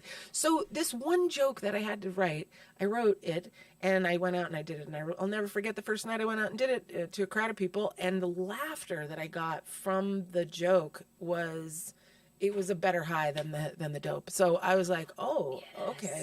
And he was like, "I told you," because he was an ex-druggie too, so he was taking me to meetings and stuff, and putting me up his apartment. All right. Gotta stick him up, guy. Put him up. Oh God. And then I was hooked, man. I was fucking hooked. I was like, that's better than the heroin I've been doing. I gotta do that more. So what did the heroin? Did you shoot up? Did you smoke? No, it? I was a snorter. I was a smoker and a snorter. Yeah, I was a snorter. Yeah. I don't like needles. Even though we're tattooed like maniacs, and I'm like, I both don't of like you a have a lot needle. of tattoos. Yeah, I'm scared of a needle though. To me, it was just too doctory. Like, Yeah. as far as like, oh man, what if I fucking shoot like a bubble in Yeah, my brain or that's something? scary. Like, fuck that. I always thought too addictive. I didn't know any heroin addicts who could kick as like a snorter. That like I knew people that sniffed shit and could kick, and I was like, hey, but I knew kids that did the needle and they could not kick, and I was like, hey, and smoking much harder too to kick. Good job, Larry. A little bit, not too bad. I mean, I don't know about the dope, but when you're speed. when you're trying to, especially black heroin, when you're trying to make it into a powder form, back to a powder form, you got to use a microwave and there's water involved and all this other shit. It's just easier to smoke it. Oh, see, mine East Coast was powder. Yeah, you guys got white. Yeah. That's what you guys got. It We was got all- black in California, so. But all of our heroin names, so this is a great time for me before I started doing comedy, was getting heroin for people that were scared. And I was like, oh, I got you. Oh, you're a little nervous? Yes. I got you. I was wondering, could you just kick in an extra 10 so I could get a bag? And they're like, of course. Oh my God, get yourself too. And I'd be like, oh, thanks. And then I just walked down there, and it was... First of all, south of Houston was like a battle zone. Like I don't think there were street lights. Like it was just like, rah, like go if you will, like enter if you dare. And it was all bodegas where like you heard stories of like, oh, don't go to that bodega on Attorney and Clinton. No, my homeboy went in there the other day. He got knocked in the head. They put a bag over his head, and I haven't seen him since. I haven't seen him. And I'm like, well, how did you know that he had a bag on his head and got hit in the head? He's like, no, he got pulled out like days later. And I'm like, by the way, I hadn't seen him. So anyway, there were all these crazy urban legends of like what would happen to you if you went down there. And I was like, I don't think so. Like I just came from like Gang USA in LA. So I was walking down there and I used to wear these big hoop earrings that said love inside of them. And these Puerto Rican guys are like, hey, hey, love, what's up, love? Look at her. Look at her go. Like they were so proud of me. Like I was just like, hi guys, I've got some money. You have some heroin? And they were like, yeah, we do, but you're crazy. Like, how are you down here? Like, how are you even down here? And I'm like, I don't know. I just thought it was kind of groovy. And so I was friends with all them, and they were like hilarious. They thought I was hilarious. I dated a guy that was the heroin dealer. Nice. Good for me. Bad for the homeless people in my neighborhood because he was lighting them a fire. Oh, good awe, good awe. I will awe with you that time. Not a good thing. You don't want to fuck a guy who's that kind of reputation. I've fucked some really bad reps, but that is the worst. Don't light humans on fire. This is horrible. Oh, literally lighting them on fire. Oh, I thought he was just like ruining their community even more so, lighting them on fire, like killing them with bad shit. He was literally... No. All right, New York in the 90s. Okay. Wow. Yeah, so it was fun. And also, I'm going to name drop right now. Yeah, if you guys know who this is, I'm so impressed with your disgustingness. Larry, you're going to know. Abel Ferrara. Anybody? Mm-hmm. He directed a movie, a beautiful movie called... What is it? Lieutenant. The Bad Lieutenant. The Bad Lieutenant. Ready? Okay. Harvey Keitel is nude in this particular movie. He does a lot of crying. I heard it was drug-fueled movie. It was. I got the heroin for that movie. Yeah, I heard it was. And it's not fake. Unreal. Yeah, it's not fake. Wild. Yeah, Harvey Keitel was strung out. Everybody on that set. Everyone on that set. Everyone on that set. And Abel and his wife and the whole thing. And I was going to get him heroin. And then he was doing another movie and he was like, Jess, I need you to take me downtown. I need you to take me. And he's a lot like Rick Shapiro. Like he do like a lot of these to me. I need to take you downtown. Take me downtown. And I'm like, Abel, I'm not taking you downtown, bro. You don't belong in that area. You're like with he wore like a leather trench coat. I was like, sir, no. And he's like, I'll get you an extra bag. You know, and I'm like, all right. So then I take him down one time and we get out of the easy fucking never. It's not hard for me to do you a favor. If you mention a bag of heroin, a heroin addict's doing it. I'm like, what? Oh, sure, that seems fine. So I brought him down in a cab, and he slipped me he like would always give me money, right? So money for drugs, but money for cabs and money for. So he was always slipping me cash. Jessica, here, give the guy just give him the whole 20, you know? And I'm like, okay. So I'm like, I'm with the cab driver, and he's already out of the cab at like south of Houston. This is a very dangerous time. And so I'm like, oh, thank you. And I hear a ruckus, a commotion, and I get out of the thing, and I can't see Abel anywhere. All I see are all these dealers like in a circle. And they're like, what do you need, bro? What do you need, man? Hey, man. And he's like, hey, what's going on, you guys? Hey, what's happening, guys? And I'm like, no, Abel, no. Just ready to be cocky with drugs. I just thought drug book cocky here. But what? Yeah. Okay. It got me so frightened. But he never made it out alive. He made it out. I brought him. I was like, he's with me, and they're like, oh shit, hey, love. They thought he was on his own, and they were gonna get him. I was like, you can't get him. See, he was lucky to have you in many fashions. Made his movie. He's alive to make his movie. They even set me up on a date with one of their guys, Vincent Argo. He's now dead, and he was a very old man when they set me up. Oh, did you go on the date? You went on the date. I sure did. How'd it go? An extra bag for you. Hey. Wait, was this one of those dates? Yeah, it was one of those dates. I mean, I went with him. We went to dinner. I didn't eat much. You know, it was great. I went to your date. Just a $10 bag. We'll get you. Yeah. So, but then I discovered the laughter was better than the heroin, so that was better. Great. Yeah. Just kept doing it and kept doing it. So, where's the first place that you went up there? The place that you worked? Yeah, you said, and then. Did you keep doing like that week, or was like This was a show. This was a one-man show that went on and on and on. Yeah. And so it was like a run that he had for like a month, maybe. Okay. And then I started to try to go out and do stand-up, like open mics and stuff like that. And it was hard. I was going to ask how you found that, being, New York in like the 90s, being a female, coming into it. There's less then even than there are now. I mean, we have an all-ladies show tonight, but we like racked in like the 8 ladies that are in town. Yeah. But then even it's like figuring it out and then like getting through all, I don't know. I found a contest. You found a contest? Yeah, I found a contest at New York Comedy Club, and it said pay $10 and win $50 if you Ooh. win the contest. And I Yeah. was like, I need $50 because remember, I was down on my luck. I need an extra bag. So no, I was trying not to do the bags anymore Right. because I Comedy had should never. actually gone to an open mic when I was high. And one of the comics came and yelled at me, like an older guy comic. And he could was tell. like, you want to fucking waste our time? You Yeah. want to waste your time? You want to waste our time? You know how many people fucking die from this shit? Because I was just like, So what kind of comedy is that?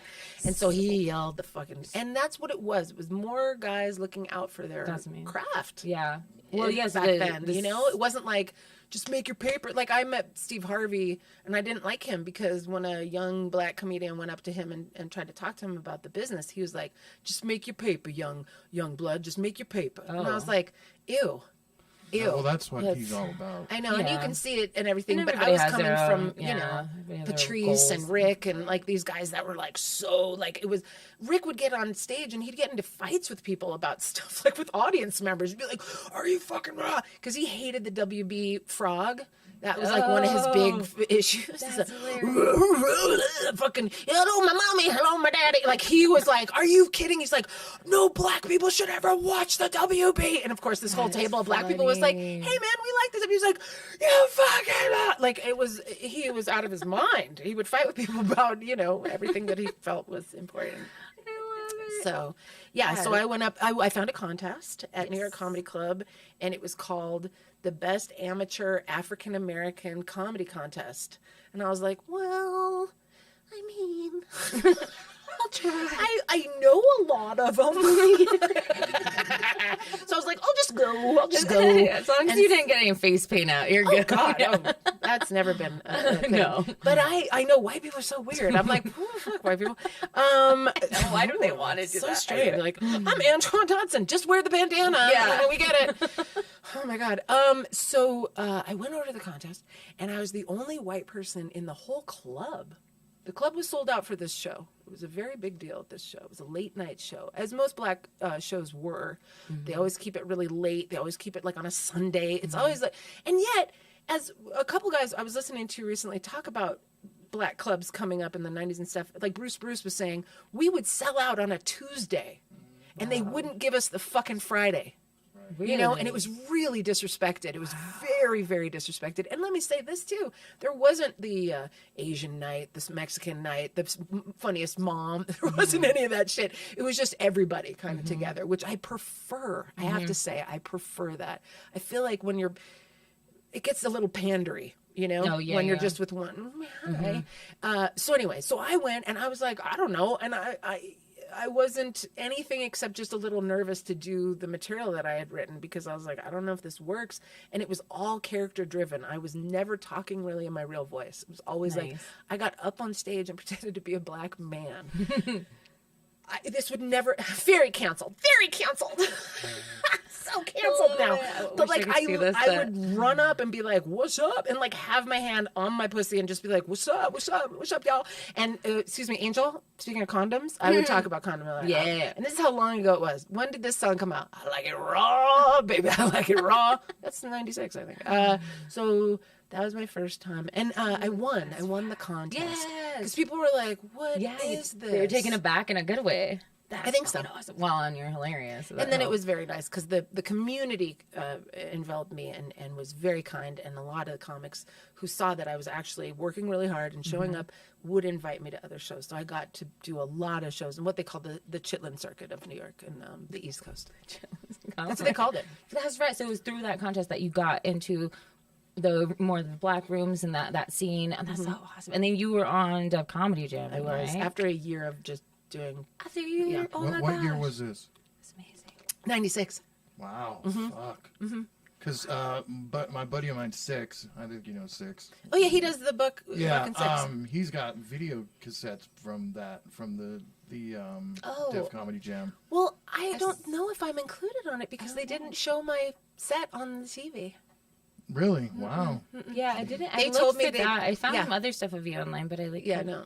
They told me that they didn't know what to do with me. Oh, that's hilarious. They told me that I should get braids and wear FUBU. And I said, hell no. Nope, Dude. I will never do that. And I will never pander to anybody. And also, they shot Def Jam in LA Whereas I'd been doing comedy for 1 year, but 1 year almost every night out, and I was going to Long Island, I was going to Jersey, I was going to the Bronx, Brooklyn. I was doing I remember one time we got paid in chicken at this YMCA in Brooklyn, Flatbush, Brooklyn. We got paid in chicken, and I remember, I'll never forget, Talent was my MC. Talent, he's a great guy from New York. And after my set, he comes out, he goes, "Give it up for the white girl. I think that white girl be running this chicken out to the back if we was in slave days right now. Give it up for this bitch." And I was like, oh, I just felt like, Mama, do you hear it, Mama? Yes. I love So it's really all for my mom. So back then, were there a lot of comics that were on Def Comedy Jam that just got, they recorded their shit and then never got shown? Like Greer Barnes was my year, and he didn't get shown. Right. The only guy from our night was Craig Robinson that got shown. The only guy. That was your night? Wow. That was our night. Cedric the Entertainer was our host, and the only guy that made it up was Craig, and he was the last one. We'd all died terrible deaths on stage. It was I had the best time. I have stills from it that randomly, I was at a party months later in New York City, and this woman came up to me and she goes, "Excuse me, are you a comedian?" And I said, "Yeah, I am. What's that?" And I'd only been doing it a year, so I'm like, oh my God. And she goes, "Were you on Def Comedy Jam in Los Angeles?" And I said, yes, I was. And she goes, I'm working in the editing room for the photographer at HBO. What? We have stills of you from that show. Would you like them? And I was like, yeah. Are you kidding me? Because the guy who was my management guy, he was the guy that wanted me to do FUBU and all that. And he's like, "Well, then I don't know what to tell you, girl. I don't know what to tell." And I was like, "You don't know what to tell me? You were up my ass." So you had a black manager? Yeah. Yeah. Okay. It was Bob, I can't even remember his last name. He's a Def Jam guy. He's they would all know him Bob Sumner. Oh, okay. Bob Sumner. So Bob Sumner, Stan Latham, Russell Simmons. Latham they all is came still a name. they all came up to me after at the Def Jam, and they were like, "Oh my God." And I go, yeah, right. And then Russell just walked right up to me and he hugged me and he goes, "Girl, you are brave." Aww. And I was like, "But am I funny?" I was killing in the Bronx and Brooklyn and all these places. But then I'm here in LA, in Beverly Hills, They decided to shoot it. And one of the bits that I had was fighting, girls fighting, and it was black girl fighting. And, she took out her hair, she took out her contacts, she took out her fronts, she fucking got her purse, she got her Vaseline, she put her fucking Vaseline on. And these motherfuckers had no idea what I was doing. That's hilarious. We're in the Bronx, they're like, "She got the Vaseline!" People were screaming at me. They got you in Beverly Hills. Yeah, Beverly Hills is like, "I don't know, is she putting on her contacts? What's happening right now? Is this powder? makeup? What are we doing? Yeah. Settings?" So it was, especially back then, nobody no. white people were so as far as they didn't understand what was going on at all in the ghetto at all. And it just wasn't as diverse. For me We growing didn't up, have the social media. Well, I was going to say, social media, now Nobody they was- think that everything... I had some joke I was trying to do, but it always made people sadder the 2 times I tried, where it was before social media, everybody didn't know each other's culture. We thought, the Dutch people just had clogs and whatever, and that all, black people in Africa had, Sally Struthers, the fly, Yeah, we and never for thought that there was $1 white people. as a It's what? Yeah, nobody thought that there were white people in Africa. It's everybody in Africa is poor and needs Sally Struthers to help them. And now it's okay, cool. Social media is good in that way, is that it kind of gives culture to the rest of the world in a sense of making it smaller how about- sometimes. How about this? How about we all ask each other questions, and then we travel a little and get out of our own little area that we're fucking familiar with, and we go, "Oh, look at this! What is this?" I mean, it's really bizarre to me how simple it is to really get to understand other places. people and go to, and even People in get your really own stuck city. in their bubbles. Yeah, even in your own Go city, they to get a stuck in their neighborhood bubbles. you've never been I know at. people who never even left the state, really. And Yeah, I I'm knew what? people in LA, they'd never been to the beach. Kids I knew in the city, they'd And they never get- been to the beach. Kids I knew at the beach, never been to the city. Yeah, sometimes it's money and traveling, whatever. But we were poor and little. We had a VW van, and they're just load all the kids in the VW, and we're going off to Mexico and California. We'll eat burritos I'm of beans saying and take the tortillas bus. my mom made. Throw But in some also foil. go get on the bus and go to Yeah. fucking Coors Avenue. Yeah. When we I first traveled, moved here, across when I everywhere. first moved, I didn't have a car, so I just got on the bus and I was like, "This will take me somewhere. I'll fucking figure it out." And then people were like, "Where did you take the bus?" And I was like, "I was up on I don't know, Louisiana and some shit." And they were like, "Don't ever go to Louisiana." And I was like, "Look, people were so looking at me wild. weird, but I'm I'm a white lady, everyone's scared of me. Yeah. Unless there's a white man No, it's near true. me, I'm the scariest motherfucker in the room. So don't get it twisted. Because number one, they think you're fucking nuts because you're in that area. I think that, And yeah. and that maybe I'm a cop. I mean, here's the thing. Look, we can lie about it. I have a joke about it. White people hate it. I'm going to do it right now. White people hate this joke. I go, hey, you guys, I'm going to ask you right now, who do you think's more scared walking down the street towards each other at night? A black guy walking towards a white girl, or a white girl walking towards a black guy? And if there's black people, which there usually are because I don't like to do it in a room of white people, I go, black people, shh, don't say it. Yeah. And then I go, it is the black man. Black man, much more scared than us. And what are you talking about? Because we can say anything. Yeah, and you're heard, believed. unfortunately, heard All they more have to do than is say that, call the police. Like, yeah, whether it's I true or am- not. I am the scariest motherfucker in this country unless there's a white man next to me. And that's just truth. And for the white chicks who don't get that, who don't know that, who don't see that, who don't understand the culture, I even get that. I'm not white Read because I have up. this face because Read I up. look white. I know, that's fucking being those Look at the communities. reels. And also just going to those neighborhoods looking like the way I do. They're like, she's not, we'll leave her alone. She's lost. But I don't know, growing up, my friend there, I recognize my friend Mike from high school. He said FUBU, haha. In high school, I looked pretty similar to I do now, but I hung out with a lot of like the Black and Mexican communities in town because they were just made me feel more like family and like I was whatever. But I was never changed myself. I still looked like kind of like a skater looking kid. I had Right, black that's hair, why I had whatever. But I had so braids. many like white girls in my high school that were doing the braids. All of a sudden started talking in ebonics, like real heavy, like, whatever. And like just totally trying to do I that. prefer calling it a black scent. The black scent, having a black scent or a Spanglish. Spanglish. Some Spanglish and just doing that. I'm like, why do you seem white? Like they were over trying it and then going home to their suburban parents, but they saw it as like, yeah, and they saw it as like almost like who made that happen? Gwen Stefani. and there was always like an air of like, I am cool because I'm a white girl who can hang out in this scene with some of them. And then some, it was just like, these are our people. And then we're just like our friends, So it was like always that like weird balance of like the ones who were like, yeah, I'm a hot commodity because I'm white in the brown scenes. I'm like, no, just be a person. Let's all be friends. I like to think that we are the thing that you can get back at the white man for. Take me, sir. Take me. I am here for you. I am here for the brown man to get back at the white man. I am here for that.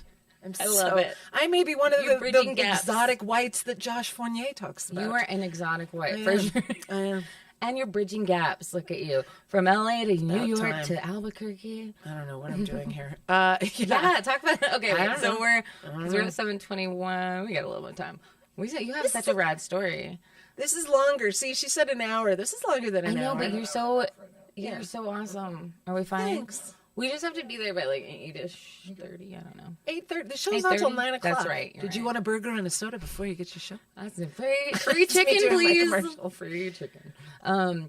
So you were out there, and then you went back to LA for a I while, did. I went right? back about 5 years ago. I went back Really? because I had a boyfriend die. Oh goodness. Charm. And- That's what happens. and- Drugs are bad, kids. In New York, and then were you acting out there though? I Or- was acting out So you there. already started acting with the agent.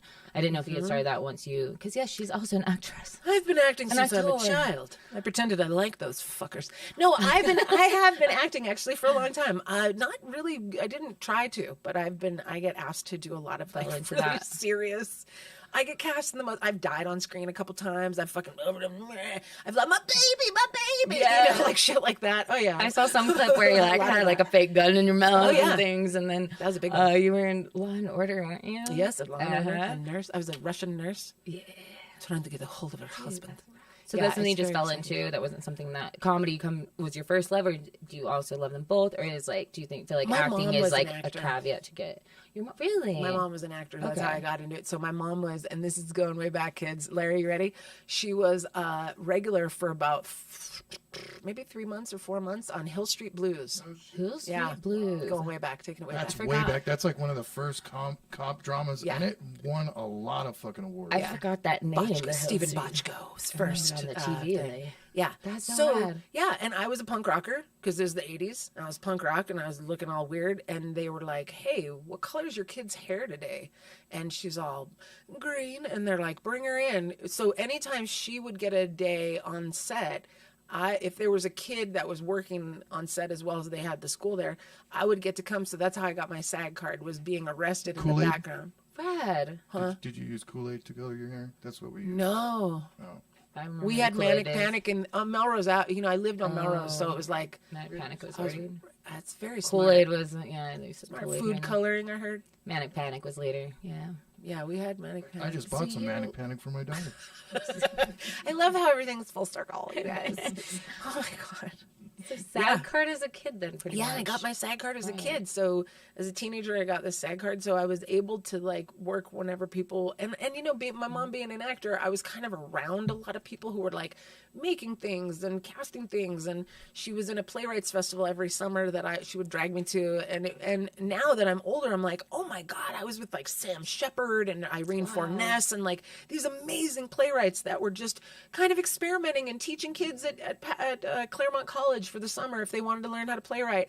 But then I was put in plays like when I was a kid, so I was always kind of around it. But I wasn't a go-getter. I was a real shy kid. Like and honestly, I don't really even. This is where I like to be. This on stage. Like I don't invite me to a party and be very disappointed. Yeah, it's happened numerous times. Like, funny. Yeah, people are like, she's amazing. We want you to come to the thing. And I'm like, okay. And then I'm like, no. Like, anxiety attack in the Most corner. people don't know that comedians are introverts. A lot of times, yeah. Even I. Full-blown introverts. Yeah, like I can be pretty scared. social out in the world and I can whatever, but then people get weird when I like don't want to come out of the house. I'm like, I need like a day or two where I like don't really do much or talk to people, or at least one. Like I was kind of nice in my car. I have to literally bug her to text me back. The time She's not a great texter. No. You Family? How do you call feel me? about It's a lot better calling. All of us suck at the texting back. Like, people at your age. You think I'm bad? You don't call people You think this age. I'm bad? No, you don't. My You sister text them 'cause you get Sarah's mad. way worse. Right. Sarah's worse. Marisa's worse. Anyway, I'm calling them out because we're just bad at it. I would rather talk on the phone for like I like when we talk for like 20 minutes on the phone. Cool, get things done. Because the tedious going back and forth and like maybe I drive a lot for That's work. the way I am too, but I figured since you were the young, young crew, I'm a caller and I also drive a lot. Like I'm constantly driving, so like I don't want to really be texting and driving. You shouldn't be even talking and driving. Yeah, well, no, because you're talking, you can get it over quickly, and texting is like they say you one thing and then you're like 5 minutes later, and then it's like, and I'm like I'm doing deliveries right now, and I don't want to be doing that. So if I have a break in parking lot, like let's talk for a second or something. But yeah, I am bad about it. On the Facebook, I need your code. 20 minutes later. Nope, no code. I was dealing It's with a expired. I'm just mechanic. I know, I'm the worst. I'm trying to get back onto social media. You're on your phone for a second, no, folks. I'm seeing, but no, I was making sure the code went. 'Cause we don't even need the code I can't anymore. wait till the grid goes down. I know I'm I hope alone. it does. Oh, you do? No, I hope it does. I've had. I fucking can't wait. I have had like dreams, recurrent dreams since I was little about like there being like the apocalypse be more like a tech thing that just like stops and everybody like there'll be was no relying water on it. and there'll be no grid. Yeah. No grid, no water. I get really happy when I don't have my phone and I don't have to do. Even today, like my truck was broken. I was like, I don't have to like drive. Or yesterday, I was like, I don't have to drive anywhere, be anywhere today. Or when I'm on an airplane, love traveling, love airplanes, airports, cars, driving, because you don't have to be anywhere else and nobody can really bother you. Can I? But I love being on the stage and I love things, so it's like really hard. I would love to suggest something to you, my friend, Carla V.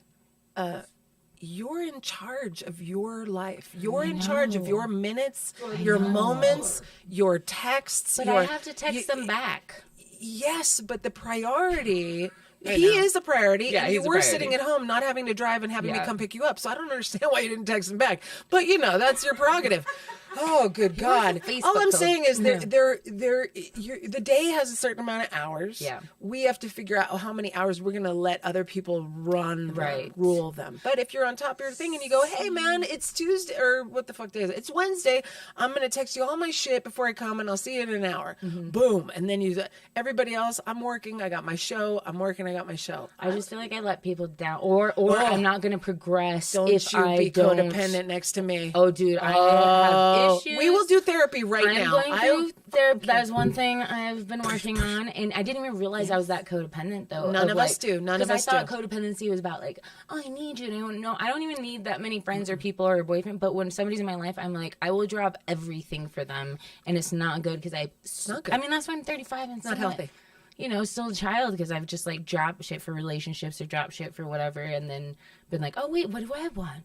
So I think part of comedy I love is because it is putting me first in a way, Yes, I have very to. much. And this show, this is a priority. You get to do your show. And this is really nice. I love all that stuff. And then when I get to the point where like, I feel so busy, I'm like, don't feel the stress about the comedy. It's not comedy or any of the comedy world. It's me, having mismanaged my stress and anxiety. But I just live on like in the anxiety world half the time, even if I'm not trying to. And I'm 20, 30, 40, 50 times more. I'm way less anxious than I was like 10 years ago. That's what I'm saying. So it's going through it. So I seem very calm all the time, but my brain's always just like... You do not seem calm all the time. Is that okay to say? No, that's fine. I'm an honest friend. Not. No, you don't are. Seem calm all the time. And that's what I'm edge. saying. We can manage this. Not me and you. No, but we as people, we can manage these things. I am also very, very scared of letting people down. But you know what I won't do? Bend over backwards for anybody. And you know what else I won't do? Say, I was just trying to be nice when someone fucks me over. Because they will if you're just trying to be nice. Here's the thing. You're already nice. You don't have to try to be nice. This is just more of me yelling at Carla now. I like that. But you know what? It's true, girl. It's fucking true. I've never heard it put that way. That you're already nice. You don't have to. Because I feel like sometimes I'm like, I have to try to be. She is therapizing the shit out of me right now, dude. I'm loving this. A bitch went to Jungian.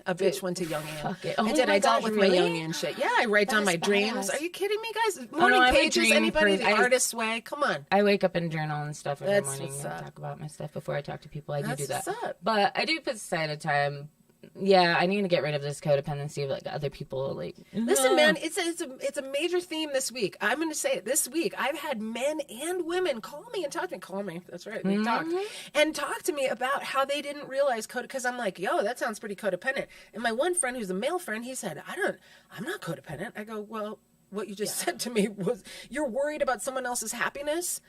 And it doesn't have anything to do with, they don't have anything to do with you. And you've done everything you can to be as good as you can. You better let that shit go, bro. Or else I'm going to call you codependent again. Watch me. I'll fucking do it. I'll call everybody fucking codependent. You only recognize it because it's so real for you. Like, it's real for me. So I'm like, yeah, you grew up in a fucking household where it's like, maybe not everybody had the trauma that I have, but everybody has trauma. Everybody does. Nobody gets away from shit. So whatever you have, you got to fucking do it. It's your responsibility. For sure. Yeah, and I saw my mom be that way, I think, in her whole life. So I was like, this is just how we are. Yeah. And then, she was just like a lay down Larry, like a doormat. And the thing, she was the biggest heart ever, but like definitely put aside things or even her own emotions. And how big are her resentments now? Well, they're balloon size. Yeah. They're dead. They're dead. But, same with my mom. But she's so resentful. She hated everybody. Yeah. Oh, God, that fucking bitch. I'm like, Mom, what's the problem? Like, my mom would say stuff to me like, well, I'd say, oh, what are you doing for your birthday, Ma? And she'd go, well, Sandra's taking me to lunch. And I'm like, that's great. Sandra's taking, that's fucking great. Happy birthday. What a blast. I don't know. Oh, like, really? You don't know? Obligated. I think that's just being Jewish. I mean, she got a nose job and changed her name. Swears she's not Jewish. She wants to talk to me about my shit every day. I'm like, you're a Jew, bitch. Yeah, that's still Jewish. But it was just a very like controlling and codependent. And then everything was like, I don't care for that much. I'm like, you don't care for being taken out to lunch for your fucking birthday? Just calm down. So it is a hard thing to realize that maybe you get angrier when you do shit that you don't want to do. I get not you personally, I get it brings out a secondary emotions and then you're like and then the phone thing I now will sleep with my phone ringer off because should have it in another room, Bubba. Well, I sleep with like off, but I have like white noise because I'll say like whatever. It's the whole thing. So I sleep with white noise. I have white noise. Yeah, I have to have white noise. We're all very traumatized children. But I sleep with like the ringers off and stuff because for a while I did like foster care. So I was 24/7 house manager on call. So it was a kid stuck a piece of something up their nose. Another kid ran away. Another kid had sex with their boyfriend on the, like whatever it was, 24/7 on call. And then I went from that to my mom. Oh no, before that I was like, my mom had passed, so it was always like things like that. Oh, in the middle of the night. And then I had done old folks like Alzheimer's, dementia, like administration for those and basically running 3 houses. So my phone 24/7 was going off. And now I'm just like, and I'm like, no, it's good things, it's comedy. So it's like, I have to remember, I like have to get rid of that. Like, I hate the word PTSD, but it is like a PTSD for my phone of like having people just need so much from me all the time and be like, ah. I'm going to say another thing that you may not agree with, but I feel this is very important to hear. I'm excited. It's your ego, okay? It's a little. It's a lot. It's a lot.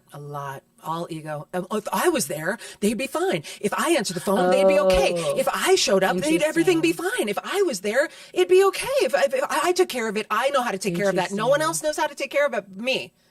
You got to settle down, boo-boo girl. Yeah, that's ego, control, it's a bunch of stuff. But it's not to beat yourself up for it. It's to see it come up and go, oh yeah, I can't control that shit. Doesn't matter if I'm with him or not with him. He's going to do meth. It's me talking out loud to myself. No, but I love this. Like, is this an ex-boyfriend you're talking? Yes, Larry. Jess Wood thinks out loud with me. I love it. But it really is annoying. I like hearing these things, especially from people who are around me in different capacities, like yourself. Well, it's just what it is. It's how I also speak about my own self. I'm like, anytime I think, oh, I should call him. I just had a very big lesson about the ex-boyfriend, the meth smoker. I hadn't talked to him for a while, and it was a while, and I was thinking, my ego was going, oh, he's probably dead. I mean, you're not taking care of him. He's probably dead. Well, the guy fucking calls me, and he's like, oh, he got like money from people. He's got hotel rooms and a job at a pawn shop. You know what? Who the fuck am I? I'm just some lady in Albuquerque who's like, what am I doing with my life? Maybe I should concentrate on this man. Like, no. Focus back. It's not selfish to think about yourself, friends. It's not fucking selfish. I almost gave my ex closure that he needed, but fuck him, you cheated on me with 3 other people who you were dating. Closure? You mean a fuck? No, there was, yeah, exactly. That's why he's like, I'm sorry, whatever. And he's like, can we meet and smoke? And in my head, I'm like, maybe this is the codependent, fucked up Carla part of me, and the like ego part is like, maybe for the, this will help his life get better, and he'll be better to the next person. He needs this. I'm like, no, fuck him, because it's gonna drain me. He hurt me. He never apologized really to me. So why am I giving that motherfucker closure? So that's like, that's like, I am a little prouder. And my friends are like, have you texted it back? I'm like, I don't text that dude back. Like, no, he's dead to me. That's how you deal. That's fine. But as long as you're not doing shit that you don't want to do, we all end up doing shit that we don't want to do sometimes, right? It's just human. We want to be kind. We want to be liked. We want to be loved. That's why basically is fucking in this goddamn vernacular right now. I will kill everyone who uses that fucking word. I fucking hate that goddamn word. No, because I would have called you out on it because I hate basically and literally. Yeah. But literally. Guess what? It's hyperbole. But if you look at it from love, this is what my practice is. Guys, it's a practice. If you look at it from love, here's what I thought. Okay, literally means whenever someone says literally to you, they want you to know that they are trying really hard to give you the clearest, most poignant story.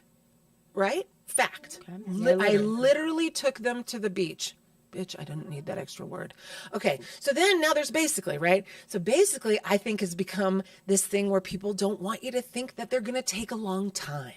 Because God knows our fucking brains are like, like I can do the boring. That's why I talk so fast. God. Sometimes I'm like, I won't have this much of their time. No, especially as a comedian. Especially as a comedian, you have to learn how to slow down. All the timing. It has helped me slow down. You should have seen me when I first started.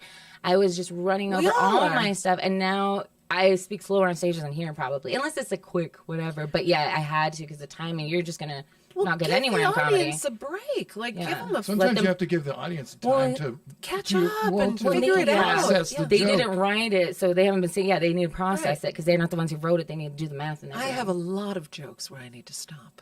People. Very smart stuff that I do out there. No, it's so I really think that basically is another thing where people are just like, look, I'm only going to take a second of your time because they're so worried that we're going to be like, is this a long story? Yeah, long story short. And it's like, I don't need the extra words, man. I don't need you to be nervous about talking to me either. Just tell me the fucking story. And if I tell you I don't think it's going anywhere, guess what? I'm going to fucking say something. I am so not an editor of like, I'll just wait for the, and I'm like, what are we doing here? What are you saying to me? Please get it out. Please tell me is this a joke? Is this a story? If there's a story, then you got to give me something to go wrong. There's a fucking killing me. Like, I cannot, I'm like a real life person, I'm like a real life person. You help me when my brain farts. I'm like, and then you're like, wait. I'm like, thank you. You're dragged my back. Just like right now, I need you to do it. What are we talking about, Carla? We have a lot of the same stuff. I think everyone does. It's very hard. Life's like being a human. So we were talking comedy. We just quite want to hard. relate. We're all going through a lot of the same stuff in different ways. We talked about, I watched the Dave Chappelle Mark Twain thing last night, the honoring of him. And he talks a lot about being a comedian and being an important part of society, because we are the ones that need to speak on shit that is happening and get people thinking about stuff and get people talking about stuff. I mean, my God, when he did all this stuff, I mean, he has a thing with trans people, right? And but he talks about having a thing. He doesn't have a trans person like back all of his shit up. Like, right. Yeah. He doesn't. Fucking funny. Yeah. He's not out there acting like he doesn't have a thing with it. Like he's. But if it's that's the funny, joke. we should be able. You know how many. You know how many rape jokes I've sat through in Los Angeles? Not in New York. They're much especially smarter. during the fucking 80s and 90s. Shit. Well, I wasn't doing comedy then, but there was a lot of, like, just now, a lot of white guys who want to talk about rape and how funny it is. And I will laugh if it's a funny joke. But I've yelled out, nope. People, I don't give a fuck. Nope. But then, I don't fucking care. But then do you think that they should be able to finish their jokes? Because I've been at open mics and a guy just says the word rape and gets thrown off the stage. No, you have to do the Let joke. them finish the joke, right? Yeah, Thank you. Thank you. It's a comedy. Yeah, it's a comedy. Because I've seen. I'm like, just I'm not a fan of rape, but none of us let him finish. Well, what was he like? Well, hey, good evening, ladies and gentlemen. Rape. Yeah. Like, what did he say? What did he do? I can't imagine someone just getting up there. Well, for my next act, I'd like to talk about raping. You guys down with that? Like, how do you introduce We that? just have people. Well, no, he just got thrown out because he was saying something, and this time, and the Me Too, and the rape, and then the host heard that, and he's like, "You're done." He's like, "I didn't even finish my joke, though. You're done. Go." Like, because they brought. I'm like, wait, like, can we at least let him? Can we decide if he's funny at least, and then kick him out, maybe? Yeah, like if it's bad, he'll get his ass kicked after the show. Yeah, Man, it's no problem. Shit. Exactly. Mm-hmm. It's fun times. Me Too is so personal. Basically, it's so essay. My sister Geneva said. Oh yeah, basically. Listen, it's because I'm fucking high on dust. I say, and you gotta fucking realize it's gonna go by quick. Basically, fucking Smiley told me I can't go out on Friday. I say we got a callback for Pepsi, Holmes. There were all these essays I knew that were actors in LA. Like, oh yeah, because I got from somewhere. Yeah. So I had a mom come up. So we're back in New York. Then you went to LA, 5 years. Yeah. And then you decide during the pandemic to move here? Yeah. I had friends. I didn't know one person. Yeah, you came you'd visited once before, I came right? in September on the train. I took the Amtrak and I stayed in an Airbnb in Bernalia. Yeah. Bareilles? No, Bareilles. Bareilles neighborhood by the river. Near my neighborhood. Near your neighborhood, yeah. And I was like, oh my God. I mean, first of all, I was living in Hollywood, which was just I mean, it's so disgusting there right now. The homeless is out of control and the drugs are out of control. So it's scary. Like, I never used to be scared to walk around in LA. I mean, it's a little scary, but this is really bad, like Escape from LA. So it was easy for me to leave. But I got here and then I was just, I didn't rent a car or anything because I didn't have a car in LA. So I was like, let me see what it feels like to be here just on the bus and walking around like how I do. And so I was just like walking around and I was talking to people and like, I was blown fucking away. Like, everyone looked me in the eye and everyone talked to me. Like, even like 20-something-year-old boys on the bus where I was like, hey, guys, I'm thinking about moving over here. This neighborhood looks cute. Like, what's up? And they're like, you should totally move. Okay. I was very suspicious of this city because I'm like, They're too nice. who the fuck is this nice? Like, I've only lived in New York and LA. Whereas if you tell someone you're going to move to New York, they're like, New York? You fucking crazy. You think you can handle it there? You think you can handle it? And then LA, you got a job, you got an agent, you got movie people, you got blah, blah, blah, blah.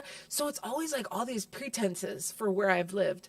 And then I came here and I was like, I'm thinking about moving here. And everybody I said that to was like, you should. And I was like, I'll burn this place down. You probably get more acting jobs here than you do in LA, that's for sure. Well, that's what you would think. You would think, but it's it's not the same. They don't have the your guys' legislation is tax breaks for crew and background only. So no SAG actors. And I'm principal, yo. I done my background shit. I did that shit. Like, I'm But real shit. Yeah, I so had a it's friend just who told wait and me, see then. a black guy who was born in Tucumcari. He's my best friend in LA, Baron Vaughn. Very funny comedian, funny. actor, Yes. really talented person. And he said to me, you know, you have never got, because we met in New York and then we stayed friends in LA and everything like that. So he's known me for like 20 plus years. And he's like, you know, you've never gotten the love that you deserve. Like, I've never seen you get the love you deserve. He goes, I want you to go somewhere you get love. He goes, you should go to Albuquerque. And I was like, what? And then I was like, everyone wants to be loved, right? So I was like, this is amazing. Everyone's speaking to me and looking me in the eye.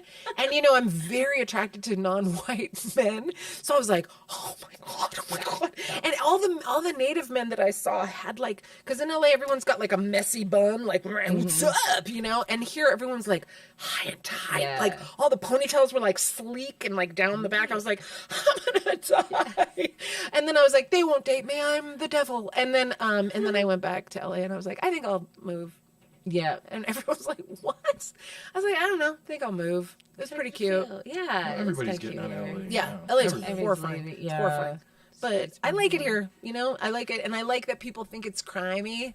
I'm like, yeah, stay away. I know, people do. There was a always think it's shooting kind of like, in is my it that? courtyard the first week that I lived here. There was a Was it shooting really? in my courtyard. Like the dude was all blah, blah, blah, blah, blah, like with a Glock. And I was like, it's home. I was like, this is my place. I love it here. That's so funny. And all the lowriders, I was like, what's that? Like I Yeah, was we got the freaking out. lowriders. And then like you see the hyenas and I'm like, sorry, miss. I don't mean to be staring. Yeah, Bootkin babes here. They're so hot. Everyone's so gorgeous here. Like all tatted up. Nobody thinks tattoos are weird. Like it's true. just Interesting. I mean, in I LA, like to see people it. don't think it's weird, but I definitely got different, like treated different from summer to winter. Like in the wintertime, oh, hello, miss. Hi. And, you know, and then in the summer, they're like, what's up, whore? You know, I'm like, sorry. Yeah. Sorry. Ew. Yeah, it's very different. I know people are like, I'll be all covered up, and then they see I have like a tattoo up here. They're like, you are Mexican. Like, chest plate tattoo right above the boob. I'm like, yeah. Yeah, that's where my mom got hers. Hey. You know, it says breathe. Oh, I'm sorry. I was 18. It's great. It's okay. Mine's a cover. This is a cover up. fine. We're all 18 I got ones. some pretty dumb ones. Yeah. Yeah, I have a couple of dumb ones. I got some black hearts. Anybody So misspelled? evil. I'm misspelled. I have a misspelled one. No, Ooh-wee. not. Wait, what's I've got your typical '90s tribals. Oh, you got a tribals? Oh yeah, look, tribal. Oh yeah, tribal Oh, you have tribals. you guys can't see it. He has tribal around the elbow. I don't like I was in prison, which I never was. pretty No, but that was impressive. very trendy. It was a very trendy. cool thing to do, and it was ouchy. It's an ouchie spot. Yeah, that spot's ouchie. What's misspelled on you? I have. Well, it's all really embarrassing, actually. Oh my God. The tattoo. Well, I did. I My was head tattoo hurt the worst though. the head. Yeah, because I have a full koi fish back here. Yeah. That hurt bad. I was going to mention my neck tattoo when we were talking about raves because I got it right before that rave scene happened and I wasn't into raving, but it's the Cat in the Hat. And kids were like, fuck yeah. I wasn't into raving. I was there for the drugs. Well, yeah, but you remember Cat in the Hat? Everyone Yeah, wore the the hat. Oh, I yeah, even my had some of God. those when I was a like in little kid. Airheads. Remember that movie? Yeah, Airheads? yeah. There's like felt-ish ceiling hats. Yeah. And I was like, no. I just thought, oh, dear God, I did something here wrong. But yeah, but the misspelled one is already really embarrassing on top of it being misspelled. So, okay, in New York, it was illegal to get tattooed in the 90s in New York because it had been illegal from the 50s. They had no needles. Yeah, they were banned because of Hepatitis. Hepatitis. Yeah. That's where we, okay. And the sailors and the tattoo part, like they shut everything down. And there was a big heroin problem. Like there was all kinds of needle issues. So they shut everything down. And so when I got to New York, I already had tattoos because I started when I was a teenager in LA. And people were like, where'd you get those tattoos? Oh my God. But then because I was friends with people that would come into New York and do illegal tattooing, there was Back in the 80s and 90s, if you had a tattoo, you were basically black. a lot of people thought I was in a gang, You're a gang, or yeah. had been to prison. Well, you're just a piece of shit. Yeah. I mean, going through the border, going to Canada, forget about it. Oh, I got could pulled in imagine. every time. Yeah, I could Because in imagine. order to get a tattoo, you had to go some leaps and bounds or something, or jail or something. They thought. I was in legit parlors in LA, you know. I have a Mark Mahoney tattoo from him. I have I have really Bob Vessels. I have like really good. Oh, I used to be really into tattoo magazines Yeah. and things when I was collecting with the money for a while. Very Now I'm good. into- Wow, that's rad. But the one that's misspelled is on my hip, and I got it in an apartment in New York in the Lower East Side, and this man called Mark Rude did it, and he's dead now, poor guy, but he was great. It's a heart with a banner through it and a dagger and a rose. It's like all old traditional, but the banner says, "Ladies love outlaws." I know. That is so fucking 90s, dude. So embarrassing. It's so embarrassing because then my weed dealer hit on me the other day and he's like, "I like all your tattoos," and I was like, "Thanks, bro." And I could have birthed him. He's young, and he goes, "Check this one out," and he pulls it up and it's like a gun like tatted to his ribs and like all this Asian writing, and I go, "Wow, what's that?" And he goes, "It says criminal," and I go, I should probably get out of the car. Oh, that's so funny. Fucking make out with my weed dealer. I can't. I've done that one too many times. I have to stop dating any of my dealers. That's my new rule. No comics, no dealers. Yeah, no comics, no dealers, no magicians. No homeless. That's my problem. No, I haven't had that yet. I've had a guy sat next to because I did Kill Tony, that show yes. in Hollywood. So I've done that show a few times. Those guys are bullshit. But fucking awesome, I fucking killed it. I had a great time. I've seen you on there once for sure. I went back. I was like, I haven't seen her because my friend came to your show friend and she was like, this episode. I was like, oh yeah, she was. I went back and watched it. It was a good time. Yeah, it was a good time. But I think I talked about dating homeless dudes, and I was out at a show randomly, just going to a friend's show to support. I'm in the audience. I'm sitting there just quietly. This boy comes up. He's like in his 20s, a white boy, and he's like, "Hey, can I sit over?" Sure, come on, sit. So he sits, and we're just chilling. And I can feel him like keep on looking at me, and I'm like, so I finally look. I'm like, "Hey," and he goes, "Hey, you were on Kill Tony, right?" And I'm like, "Yeah," and I kind of like perk up. And I'm like, "Yeah, I was. Oh my god, what episode did you see?" And he takes a minute and he goes, "Hobo dick, right?" Hobo dick. And I was so confused. I was like, "Hobo dick? it. I don't know. No, that's not me." And he goes, Yeah. You date homeless guys, right?" And I was like, so funny. "Oh yeah, that is me. Sorry, Hobo dick. I guess I'll stay here for the rest of the show. We're friends now." So sad. Oh, that's so a good thing sad. to be known. I was like, they're very good-looking men. I don't know if you Yeah. want to look at a picture. I have pictures. I might have. He was mildly homeless. I had sex with one. Mildly. Mildly. That got me sweaty. That I one. met him. On the street homeless? I met him in front of Knockouts. One used to sleep in my stairwell. And how did Oh. this occur? Like, you fucking... Listen, you guys, I didn't start dating him Did when he he was move? homeless. This Question. pussy makes tent pussy. Yeah. This is that tent pussy. pussy. I have put so many men on the street with this pussy. I don't know what it is. Shit makes you lose all your shit. I can't work anymore. I can't do nothing. That pussy's so good. I gotta live in a tent. I don't know what happened. Did he move? This is for real. Did he move to the stairs after you guys started fucking, or before? Yes, after. So he moved to your stairwell after just to be near to you? I don't know. I used to go wake Probably him. stalking you or something. I don't think so. He was That's my neighbor. He lived across the street with his mom and his family first. Okay. And that was a great deal because he would bring me like arroz con leche. Like Yeah. I was fresh food from his mom. I'm like, It was a good trade-off at first. It was. It was. But then stairway When he was dick in the isn't as stairwell. good as I don't know. It was tent pretty dick. good. Still pretty good stairway dick, dick. I gotta say. And then he got mad that I was with another dude, so he wouldn't kiss me anymore, like a hooker, like Pretty Woman. What? Yeah. He It's like, wouldn't dude, kiss have me you on brushed the mouth. today? Should I even The homeless refusing to kiss me. That's hilarious. Backwards. You heard it here first, man. She's the only one in comedy. I doubt that. Oh, that's funny. Yeah. What do we have coming? I could talk to you forever, but we should probably get going. So we should plug some stuff. Wait, unless you have closing thoughts? Any closing thoughts about life? No, we'll have you back for sure. Oh. Yeah, we could talk to you Like, forever. am I looking at this for you? I'm looking at, no, I was looking at the time because it's like 7:51-ish. Okay. Well, we have tonight. Yes. Be fun. Speaking of misspellings, one of these days, those posters hopefully will be spelled correctly. Whiskey with an E. Oh, did I spell something? No, it's not you. You didn't make. 'Cause I'm notorious for fucking No, spelling. I didn't catch it. You didn't catch that their flyers Obviously, said I they're have a spelled wrong misspelled every time. tattoo. It's for life. No, They're but, women and whiskey. but with you no know E. what? In my head, like, because I have you just high looked functioning through it. anxiety, so like I'm constantly, like, my head's constantly going. Go over.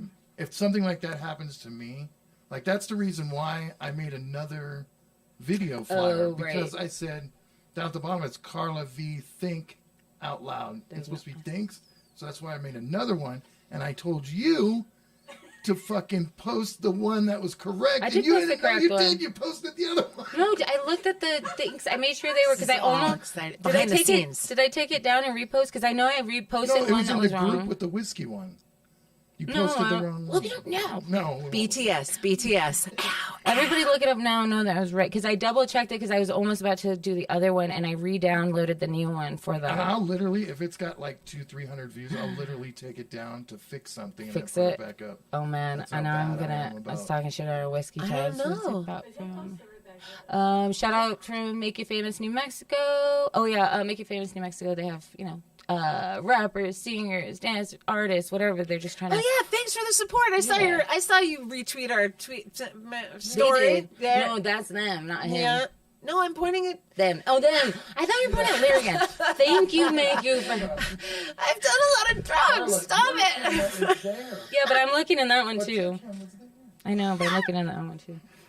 I'm All right, focusing guys. all my attention. Yes, Make You Famous. Thanks for the shout out for the show tonight. Thank you guys. Look at Muse Me TV. I recognize, but really look Get Wood. Get Wood. Get Wood. Watch Get Wood every Tuesday at noon. It's good. Thank you. Yeah. I have No, a I'm good just time. plugging your stuff. So I have a good time.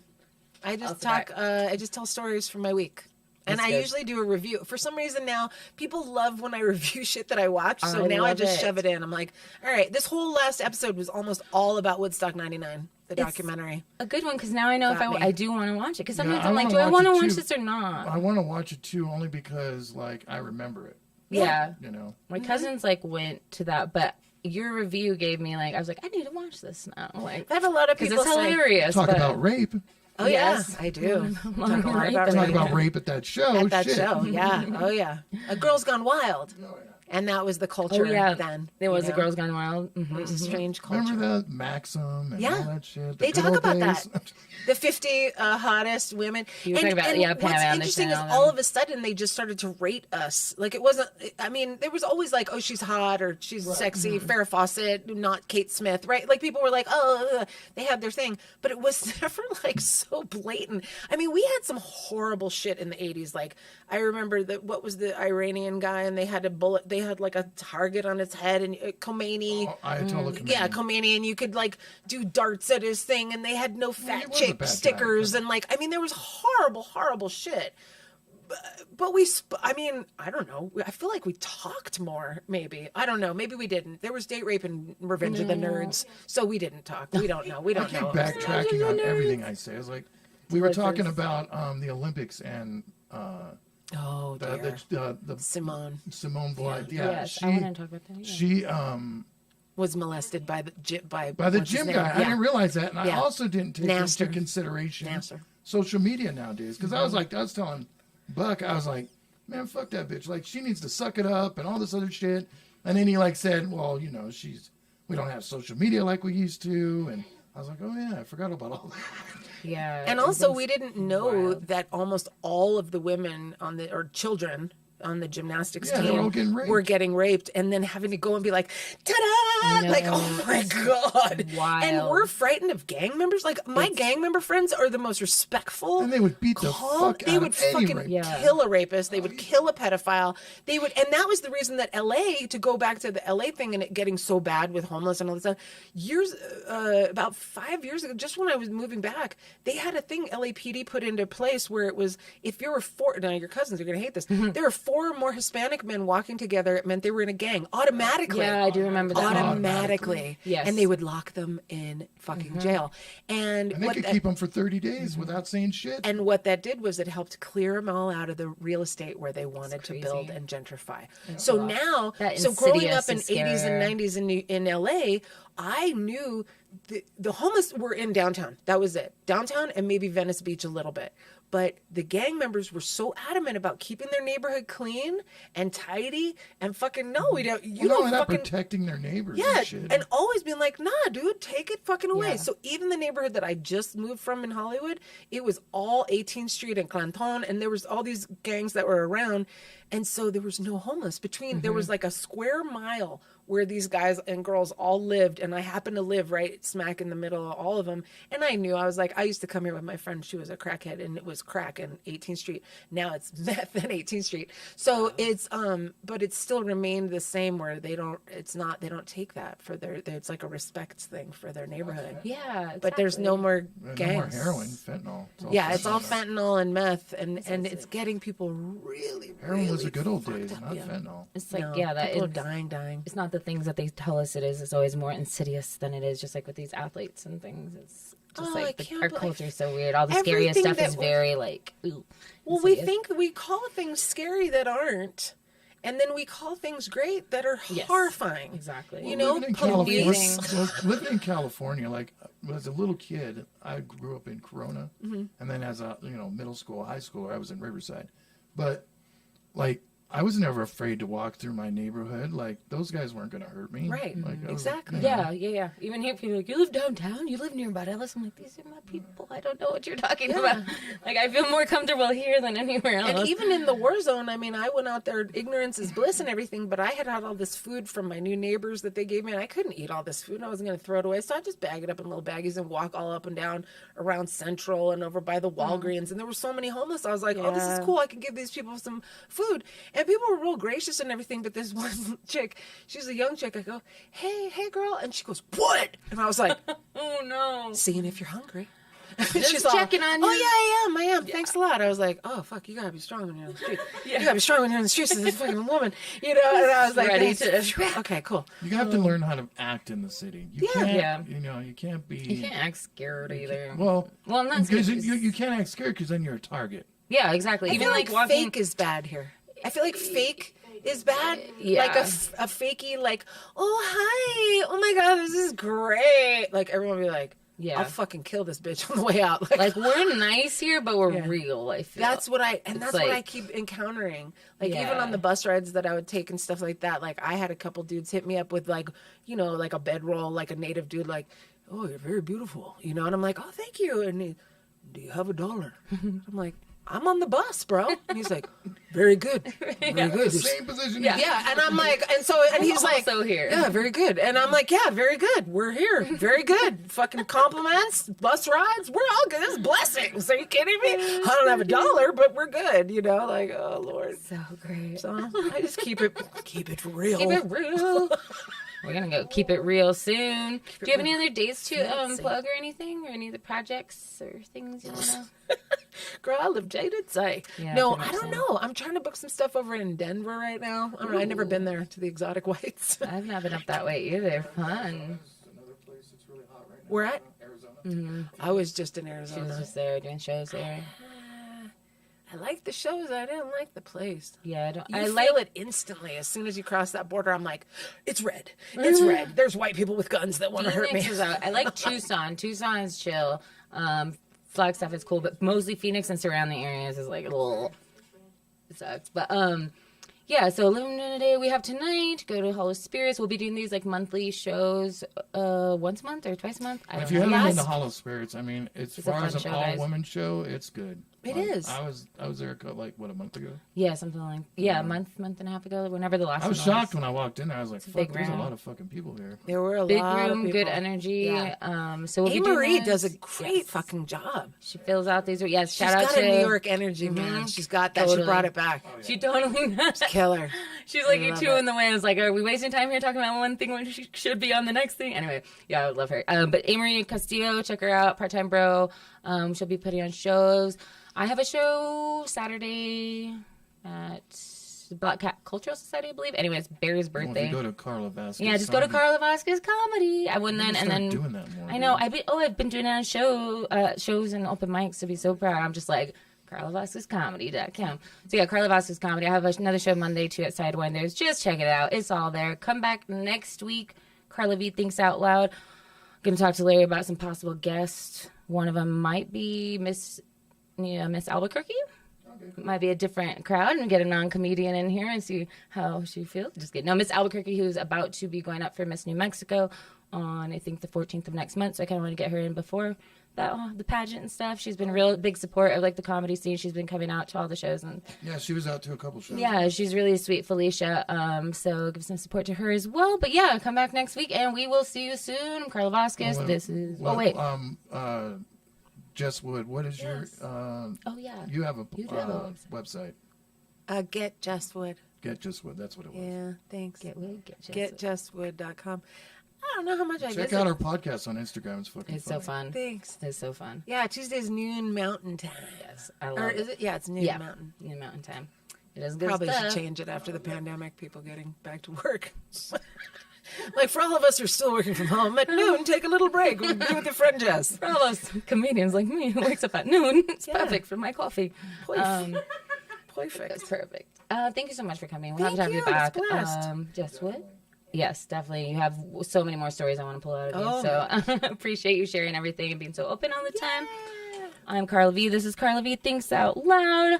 Larry, Patricia, thank you. Thank you all for watching. See you next week, 6 p.m. live. Larry and Carla. Patricia. Excuse me. Patricia.